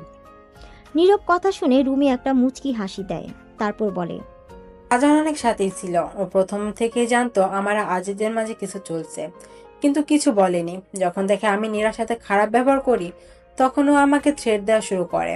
আমি যদি নীরার সাথে ভালো ব্যবহার না করি তাহলে ও এই মহিলাকে সব বলে দিবে। আমিও বলি যে বললে কি হবে, এই মহিলা তো আমাদের কিছু করতে পারবে না। কিন্তু আজিজকে যখন বলি আজান এমনটা বলেছে, তখন আজিজ বলে আজানকে মেরে ফেলবে। আমি চাইনি আজানকে মেরে ফেলতে। আজিজকে বলি যে আজানকে কেন মারতে হবে, ও যদি এই মহিলাকে সব বলে দেয় তাহলে তো আমাদেরই ভালো হবে, এই মহিলা আমাদের জীবন থেকে চলে যাবে আর আজান পরে থাকবে এক কোণায়। কিন্তু আজিজ রাজি হয়নি, কারণ আজিজের সব সম্পত্তি এই মহিলার নামে। একে যদি মেরে ফেলে তাহলে সব সম্পত্তি অনাথ আশ্রমে চলে যাবে, তাই বাধ্য হয়ে আজানকে মেরে ফেলি। আজান যখন অফিসে যাচ্ছিল তখন একটা ট্রাক দিয়ে ওর গাড়ি অ্যাক্সিডেন্ট করায়, আর এমনভাবে করায় যাতে এটা দেখে মনে হয় এটা অ্যাক্সিডেন্ট। প্ল্যান মোতাবিক কেউ জানতে পারেনি, সবাই অ্যাক্সিডেন্ট মনে করেছে। কিন্তু বিপত্তি হয় নীরাকে নিয়ে। আজান জানতো ও যদি কিছু হয় তাহলে আমি নীরাকে বাসায় আর রাখবো না, তাই ও আগে থেকে ওর নামে সব সম্পত্তি নীরার নামে করে দেয়। আর সেই সম্পত্তি নীরা 18 বছর পরই পাবে। তার আগে যদি নীরার কিছু হয় তাহলে সব সম্পত্তি অনাথ আশ্রমে দিয়ে দেওয়া হবে। তাই আমি নীরার সাথে নাটক করা শুরু করি, যাতে বড় হলে ও আমাকে সব সম্পত্তি দিয়ে দেয়। এরই মাঝে আজিজ আমাকে বলে যে তার বাসায় থাকতে, আর এমন ভাব করতে যে আমার আর কোথাও থাকার জায়গা নেই। আর এই সুযোগ আমি হারাতে চাইনি, তাই আমিও রাজি হয়ে যাই। কিন্তু সমস্যা হয় মহিলাকে নিয়ে। সবসময় আমাকে কথা শোনাতো, যা আমি একমাত্র আজিজের জন্য সহ্য করতাম। নীরব আর নীরা দুইজনে বড় হতে থাকে। বড় হওয়ার সাথে সাথে ভাই বোন থেকেও ওদের মাঝে আরো গভীর সম্পর্ক হওয়া শুরু করে, যা আমি আর আজিজ কেউ চাইতাম না। কারণ নীরব অনেক বদমেজাজি, আর ও সবসময় নীরাকে বলতো যে ও যেন কাউকে ওর ভাগ না দেয়, আরো অনেক কিছু। এতে আমি আর আজিজ খুব ভালো করে বুঝে গিয়েছিলাম যদি নীরার সাথে নীরবের বিয়ে হয় তাহলে সে কখনোই চাইবে না নীরা তার সম্পত্তি আমাকে দিয়ে দেয়। তাই প্ল্যান করি নীরবকে বিদেশে পাঠিয়ে দিব আর তাদের মাঝে দূরত্ব সৃষ্টি করব। আর তার জন্য আমরা তুজোকে ব্যবহার করি। আমি খুব ভালো করে জানতাম তুজো নীরার প্রতি দুর্বল।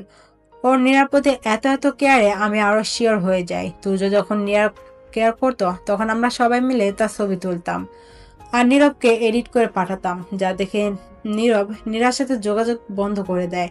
আমরা আমাদের প্ল্যান সাকসেস হয়ে যাই। কিন্তু যখন নীরা 18 বছর হয় তখন নীরাকে নানাভাবে বলতাম যেন সে আমার নামে সম্পত্তি লিখে দেয়।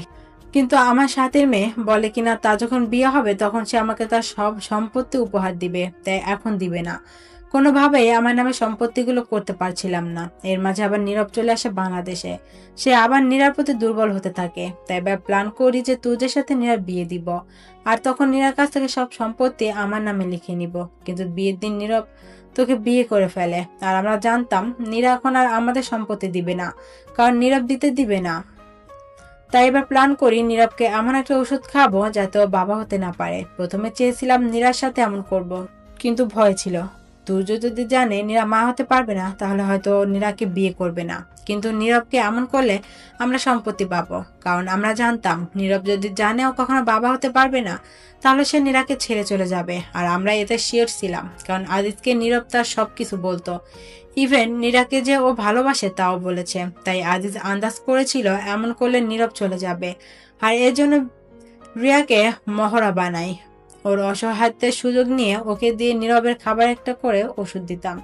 প্ল্যান মোতাবেক সব হয় আর নীরব চলেও যায়। কিন্তু সকালে যখন আমি নীরার রুমে যাই তখন নীরাকে দেখতে পাই না। ফুলের একটা চিঠি পাই, যা দেখে বুঝে গিয়েছিলাম নীরবকে খুঁজতে বের হয়েছে। তাই আজিজকেও বলি ও যেন ইন্ডিয়া থেকে এখনই আসে। ও আমার কথা মতো চলে আসে। আসার পরে আমরা আরেকটা প্ল্যান করি যে নীরাকে আজানের মতো ট্রাক দিয়ে মারবো। তাই ওই আগের ট্রাক ড্রাইভারকে ফোন দিই আর বলি সে যেন তোদের গাড়ি এমনভাবে ধাক্কা দেয় যাতে তোরা পুরোপুরি না মরস, তাহলে আমরা তোদের হাসপাতালে নিয়ে যাব অ্যান্ড এমন বিহেভ করবো যেন আমরা কিছুই জানি না। তারপর ধীরে ধীরে নীরাকে কথার জালে ফাঁসিয়ে ওর থেকে সব সম্পত্তি আমার নামে করব, আর পরে তোদের সবাইকে মেরে ফেলবো। কিন্তু আমি বুঝতে পারি না তোরা বাঁচছি কিভাবে, আর তোরা জানলি কি করে আমরা এসব করছি। কারণ চালাক থেকে চালাক চোররাও ভুল করে। নীরার বিয়ের পর আমি আর রিয়া যখন এ বাড়িতে আসি তখন নীরার সাথে আমার কিছু কথা হয়, যা আমি ইচ্ছা করে বলেছিলাম নীরবকে রাগাতে, আর নীরব রেগেও যায়। কিন্তু ভাবিনি নীরব নীরার সাথে খারাপ ব্যবহার করবে। যাই হোক, কিছুক্ষণ পরে দেখি নীরা কাঁদতে কাঁদতে ছাদের দিকে যাচ্ছে। আমি ওর পিছু পিছু যাই, কিন্তু মিস রুমির রুমের সামনে গিয়ে থমকে যাই, কারণ মিস রুমি আর রিয়া বিছানায় বসেছিল আর মিস রুমি কার সাথে যেন কথা বলছিল। তাদের কথার ধরনটা কিছুটা এমন ছিল। হ্যালো, তুমি ফোন ধরছিলে না কেন? জানো এখানে একটা বিরাট সমস্যা হয়ে গেছে। নীরব নীরাকে বিয়ে করে ফেলেছে। হ্যাঁ বুঝেছি। আর তুমি আমাকে এভাবে বকবে না তো, আমার কষ্ট হয়। আমি কি কিছু ইচ্ছা করে করেছি নাকি? আচ্ছা এখন বলো কি করতে হবে। তাহলে এখন রিয়াকে নীরার কাছে পাঠাই। আচ্ছা রাখি। কথাগুলোর মানে তখন এতটা ভালোভাবে বুঝতে পারিনি, কিন্তু আমার মনে হয়েছিল এটা নীরাকে বলা উচিত। কিন্তু আমি নীরার কাছে যেতে নিলেই দেখি রিয়াও সেখানে যাচ্ছে, তাই আমি আর যাইনি। ভেবেছিলাম নীরবকে বলবো, কিন্তু নীরবের রুমে গিয়ে দেখি সে নেই। তাই ওকে খুঁজতে শুরু করি। অবশেষে লেকের কাছে দাঁড়িয়ে থাকতে দেখি। চেয়েছিলাম আমি যা যা দেখেছি তা নীরবকে বলবো, কিন্তু নীরবকে দেখতেই আমার নীরার কথা মনে পড়ে যায়। কেন যেন মনে হচ্ছিল ও নীরাকে কষ্ট দিয়েছে, আর তাতে ও কষ্ট পাচ্ছে। তাই ওকে খোঁচা দিয়ে কিছু কথা বলতেই ও আমাকে মারা শুরু করে দেয়। তারপর ওর বাবা না হওয়ার রিপোর্টটা আসে, আর এতে ও আমাকে জোর করা শুরু করে আমি যেন নীরাকে বিয়ে করি। এত কিছুর মাঝে আমি এ কথা ভুলেই যাই। তারপর নীরার সন্দেহ হয় কেউ নীরবের সাথে এমন ইচ্ছা করে করছে নাকি, কারণ বাবা না হওয়ার সাথে রক্তবমির কোনো সম্পর্ক নেই। তাই যখন ও আমাকে আর নীরবকে জিজ্ঞাসা করে আমাদের কারোর উপর সন্দেহ আছে নাকি, তখন আমি যা দেখেছিলাম তা সব নীরা আর নীরবকে খুলে বলি। আমরা তুর্যের কথায় প্রথমে বিশ্বাস করিনি। কিভাবে করব? যাদের নিজের জীবনের থেকে ভালোবাসতাম তারা আমাদের সাথে এমন করেছে, তাও সামান্য সম্পত্তির জন্য। তাই কিভাবে বিশ্বাস করব? কিন্তু আমরা ভুল ছিলাম। কথায় আছে না, কুত্তার পেটে ঘি হজম হয় না? তোমরাও তেমন। এত ভালো স্বামী পাওয়া সত্ত্বেও এমন করলে। তোমার মুখে গোবর মারা উচিত মা। সরি রুমি, মিস আর মিসেস কি বলবো তোমাকে ঠিক বুঝে উঠতে পারছি না। যাই হোক, যখন আমরা বাসায় চলে আসছিলাম তখন আমি গাড়ির আয়না দিয়ে দেখি একটা ট্রাক আমাদের দিকেই আসছে। আমি কোনো মতে আমাদের যান বাঁচাই, তারপর ওই ট্রাকের পিছু নেই। এতে ট্রাক ড্রাইভারটা একটু ভয় পায়, কিন্তু দমে যায়নি। তাই কোনো উপায় না পেয়ে আমি ট্রাকটার পাশে গিয়ে গাড়ি নিয়ে জানালা দিয়ে ট্রাকের ড্রাইভারটাকে জোরে জোরে বলি সে যদি গাড়ি থামায় তাহলে আমি তাকে 10 লাখ টাকা দিব, কিন্তু সে থামছিলই না। শেষ পর্যন্ত যখন বলি 20 লাখ দিব, সাথে সাথে ট্রাকটা থামায়। ট্রাক ড্রাইভারটা ট্রাক থেকে মানতেই আমি আর তুর্য বেটাকে মারা শুরু করে দিই। আর কে এসব করতে বলেছে তা জিজ্ঞেস করি। অনেক মারার পরে সে তোমাদের তিনজনের কথা বলে। জানো, খুব কষ্ট পেয়েছিলাম। ভাবিনি যাকে প্রিয় মানুষ ভেবেছিলাম সে শত্রু, আর যাকে শত্রু ভেবেছিলাম সে প্রিয়। এতক্ষণ সব কথা এক মনে শুনছিলেন মিসেস মুজমাল। কেন যেন চোখ থেকে পানি পড়ছে না, শুধু কষ্টটা অনুভব করছেন। নীরা খুব ভালোভাবে বুঝতে পারছেন মিসেস মুজমালের অবস্থা, তাই তার পাশে গিয়ে দাঁড়ায়। তারপরও কষ্ট হচ্ছে এমন সত্যিও তার জানতে হবে, সে কখনো ভাবেনি। নীরা মিসেস মুজমালের কাঁধে হাত রাখতেই মিসেস মুজমাল নীরাকে জড়িয়ে ধরে কাঁদতে শুরু করে। তাতে নীরাও তার কান্না থামাতে পারে না, সে কান্না করে দেয়। সবার চোখে আজ পানি, শুধু আজিজ আর রুমির ছাড়া। একটু অনুতপ্ত বোধ নেই তাদের। হঠাৎ আজিজ বলে ওঠেন, সব তো জেনেই গেছিস, তা এখন কি করবি? আসল না হলেও তুমি আমার বাবা, আসলে মা না হলেও তুমি আমার মা। তাই বেশি কিছু করব না। আমরা তো আর তোমাদের মতো পশু না। তাছাড়া বিচার করার জন্য আল্লাহ আর আইন আছে, তারাই তোমাদের শাস্তি দিবে। আসলে কি জানো, আমরা তোমাদের ভালোবেসেছি, তোমাদের বিশ্বাস করেছি, একটু হলেও তোমাদের কাছ থেকে আদর পেয়েছি। যদিও সেটা নাটক ছিল, কিন্তু পেয়েছি তো, তাই শুধু পুলিশের কাছেই দিব। নীরবের কথা শুনে আজিজ একটা বিশ্রী হাসি দেয়। তারপর নিজের প্যান্টের পেছন থেকে একটা গান বের করে নীরবের দিকে তাক করে বলে, কি প্রমাণ আছে তোদের কাছে? ও, এই ট্রাক ড্রাইভারটা, ও আমাকে কিছুই করতে পারবে না। বুঝেছিস কিছু? আজিজ সাহেব আরও কিছু বলতে যাবে, তার আগেই নীরব পা দিয়ে আজিজ সাহেবের হাতে একটা কিক মারে। ফলে আজিজের হাত থেকে গানটা পড়ে যেতেই নীরব তা ধরে ফেলে। তারপর আজিজের দিকে তাক করে বলে, এতক্ষণ অনেক সহ্য করেছি, এখন আর না। কি ভেবেছিস তুই অনেক চালাক? তুই যতই চালাক হোস, আমার থেকে বেশি না। এখানে আসার আগে আমি পুলিশকে নিয়ে এসেছি।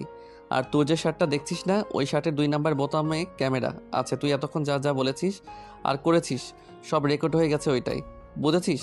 এখন দেখ তোর সাথে কি হয়। তোরা লেজে তো যাবি, কিন্তু ওখানে তো আমার কথা মতো শাস্তি পেতে হবে। এতে যত টাকা লাগে লাগুক আমি দিব, কিন্তু তুই শাস্তি পাবি, বুঝেছিস? অফিসার, ওদের নিয়ে যান। তারপর পুলিশ রুমি আর আজিজকে নিয়ে যায়। রিয়াকেও নিয়ে যেতে চেয়েছিল, কিন্তু নীরা যেতে দেয়নি। রিয়া তো আর ইচ্ছে করে করেনি। তাই তাকে শাস্তি দেওয়াটা হয়তো ঠিক হবে না। নীরাকে শক্ত করে জড়িয়ে ধরে আছে নীরব। সবকিছু কেমন ঝাপসা মনে হচ্ছে তার। জীবনও চিন্তা করতে পারেনি এমন হবে। এমনটা কি করার কোনো দরকার ছিল? যদি সব সত্যি তাদের বলে দিত, তাহলে তো তারা সব সম্পত্তি তাদের নামে লিখে দিত, তাই না? খুব বেশি কষ্ট হচ্ছে নীরবের। এসব মেনে নিতে পারছে না সে। নীরবের থেকেও বেশি কষ্ট হচ্ছে নীরার। যাকে সে মা বাবা মনে করত, আসলে তারা কেউ না, সে তো এতিম।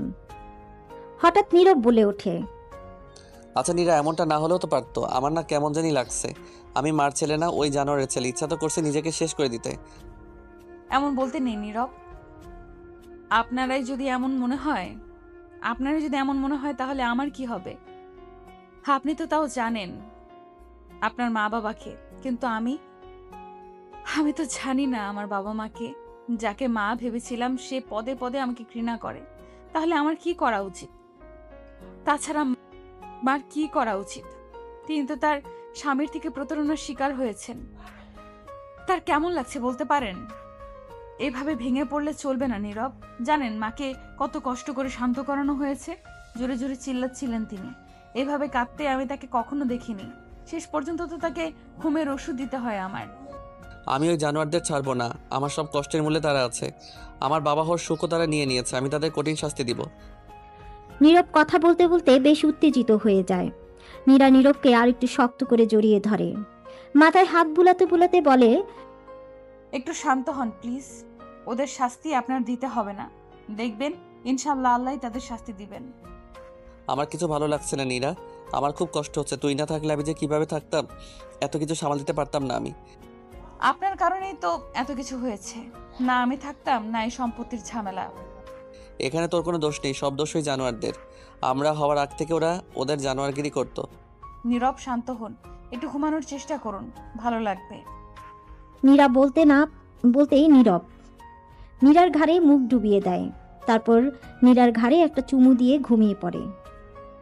6 বছর পর। নীরা, আমার ওয়ালেটটা কোথায়? ড্রেসিং টেবিলে আছে, দেখুন। আমার টাইটা কোথায়? আরে বিছানার উপর আছে তো। পাচ্ছি না তো। ওইখানেই তো আছে, একটু ভালো করে খুঁজুন না। পাইছি, এখন আয়, আমাকে টাই পরিয়ে দিবি। নীরব, আপনি একটু নিজে পড়ুন না, আমি ব্যস্ত আছি। তুই আসবি নাকি আমি কোলে করে আনবো? উফ নীরব, জ্বালাবেন না তো। নীরা, তুই যদি না আসিস তাহলে? তাহলে কি? তাহলে আমি নীরা বলে ডাকতেই থাকবো। নীরা কিছু জবাব দেয় না। তাই নীরব নীরা নীরা বলে চিল্লানো শুরু করে। নীরবের এমন করায় নীরব বিরক্ত হয়ে রুমে যায়।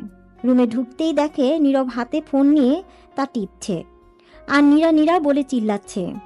নীরা একটু কাশি দিতেই নীরব তার হাত থেকে ফোনটা বিছানায় ফেলে দেয়। তারপর শাহরুখ খানের মতো পোজ দিয়ে বলে, জলদি आओ मेरी जान, मैं ऑफिस के लिए देर हो रहा हो। নীরবের কথায় একটা ভেঙচি দিয়ে নীরবের হাত থেকে টাইটা নিয়ে পরানো শুরু করে আর বলে, ঢং দেখলে বাঁচি না। এত ঢং পান কোথা থেকে? নীরব আয়েশ করে নীরার কোমর জড়িয়ে নীরাকে কাছে টেনে এনে বলে, তুই তো আমার একমাত্র বউ। তোর সামনে ঢং না করলে কার সামনে করব? আমার কি 10-12টা বউ আছে নাকি যে তাদের সামনে করব? তুই তো আমার একমাত্র বউ। জানি। আর আমি ছাড়া আপনার কেউ বউও হবে না। আপনি যে আনরোম্যান্টিক। তাই নাকি? তাহলে তো আমার রোমান্টিকগিরি দেখাতে হবে। বলেই নীরব নীরার ঠোঁটের দিকে এগুতে থাকে। তখনই কেউ একজন বলে ওঠে। ওদের দুজনকে দেখতেই নীরব নীরাকে ছেড়ে দেয়। তারপর রৌদ্র রৌদ্রির কাছে গিয়ে হাঁটু গেড়ে বসে আর বলে, রৌদ্রে আরেকটু পরে আসতে আমি আর তোর মামা একটু রোমান্টিক হচ্ছিলাম, তোরা এসে ডিস্টার্ব করে দিলি আমাদের। নীরবের কথা শুনে ওরা দুজনই হেসে দেয়। নীরা ভেবেছিল নীরব রৌদ্রিকে মারামারি করার জন্য বকা দিবে, কিন্তু এ কি বলে? ছোট ছোট বাচ্চাদের কি শেখাচ্ছে? এটা কি নীরব? এই আপনি কি বলছেন ওদের? ওরা কিছু বোঝে এগুলোর? এই একদম পাকনামি করবেন না আপনারা। যান, জুতো পরুন, স্কুলের জন্য দেরি হয়ে যাচ্ছে। কথা শোনা মাত্রই রৌদ্র আর রুদ্রি একটা দৌড় দিয়ে ড্রয়িং রুমে চলে যায়। আর এদিকে নীরব নীরার হাত ধরে এক টান দিয়ে নিজের কাছে নিয়ে আসে। তারপর নাকে নাক ঘষতে ঘষতে বলে, কি বউ আমার সবাইকে সমানে আপনি বলে রাখে? এমনকি নিজের বেবিদেরকেও কত চেষ্টা করলাম তোর মুখ থেকে তুমি ডাকটা বের করার, কিন্তু তুই আপনিতে আটকে আছিস। নীরা নীরবকে একটা ধাক্কা দিয়ে বলে, আমি যেমন আমি তেমনই থাকবো। এখন যান, আপনার অফিসের দেরি হয়ে যাচ্ছে। বাচ্চাদের স্কুলে দিয়ে তারপর নিজের অফিসে যান, বুঝছেন? জো হুকুম মেরি জান। বলেই নীরব নীরার গালে টুপ করে চুমু দিয়ে দেয়। তারপর রুদ্র আর রুদ্রিকে নিয়ে চলে যায়। নীরব চলে যেতেই নীরা মিসেস মুজমালের রুমে যায়।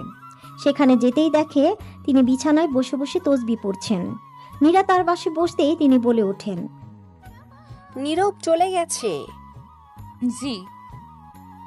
আচ্ছা, আমি তোর সাথে অনেক খারাপ ব্যবহার করেছি, তাই না? পারলে আমাকে মাফ করে দিস। এভাবে কেন বলছেন মা? তো আর কি বলবো বল? আসল হীরাকে ফেলে দিয়ে রূপার কাছে পড়েছিলাম। আচ্ছা নীরা, আমার পাপের জন্য আল্লাহ কি আমাকে মাফ করবে? অবশ্যই করবে। এখন এসব বাদ দিন, বলুন দুপুরে কি খাবেন? এভাবে নানা রকম কথা বলে তারা। তারপর নীরা নিজের রুমে চলে যায়। বারান্দায় দাঁড়াতেই দেখে নীরব নিচে থেকে নীরার দিকে তাকিয়ে আছে আর ফ্লাইং কিস দিচ্ছে। এর বিনিময়ে নীরা একটা মিষ্টি হাসি দেয়। তাতে নীরব তার বুকের বাঁ পাশে হাত রেখে মরে যাওয়ার ভাব করে। তারপর নীরাকে আরেকটা ফ্লাইং কিস দিয়ে অফিসের জন্য চলে যায়। এ আর নতুন না, নীরব প্রতিদিন রুদ্র আর রুদ্রিকে স্কুলে দিয়ে বাসায় নিচে গাড়ি নিয়ে দাঁড়িয়ে থাকে আর নীরা বারান্দায় আসার অপেক্ষা করে। যখন নীরা বারান্দায় আসে তখন তার সাথে এমন করে অফিসে চলে যায়। এতে নীরা অনেক রাগারাগি করে নীরবের সাথে, কিন্তু মনের এক কোণে অনেক খুশি হয় নীরবের এমন করাতে। নীরবের আজিজ আর রুমিকে শাস্তি দিতে হয়নি, আল্লাহই দিয়েছেন তাদের। জেলে আজিজ সাহেবের কিভাবে যেন পায়ে একটা পেরেক ঢুকে যায়, ফলে তার পায়ে মারাত্মক ইনফেকশন হয় আর তা পায়ে কেটে ফেলতে হয়।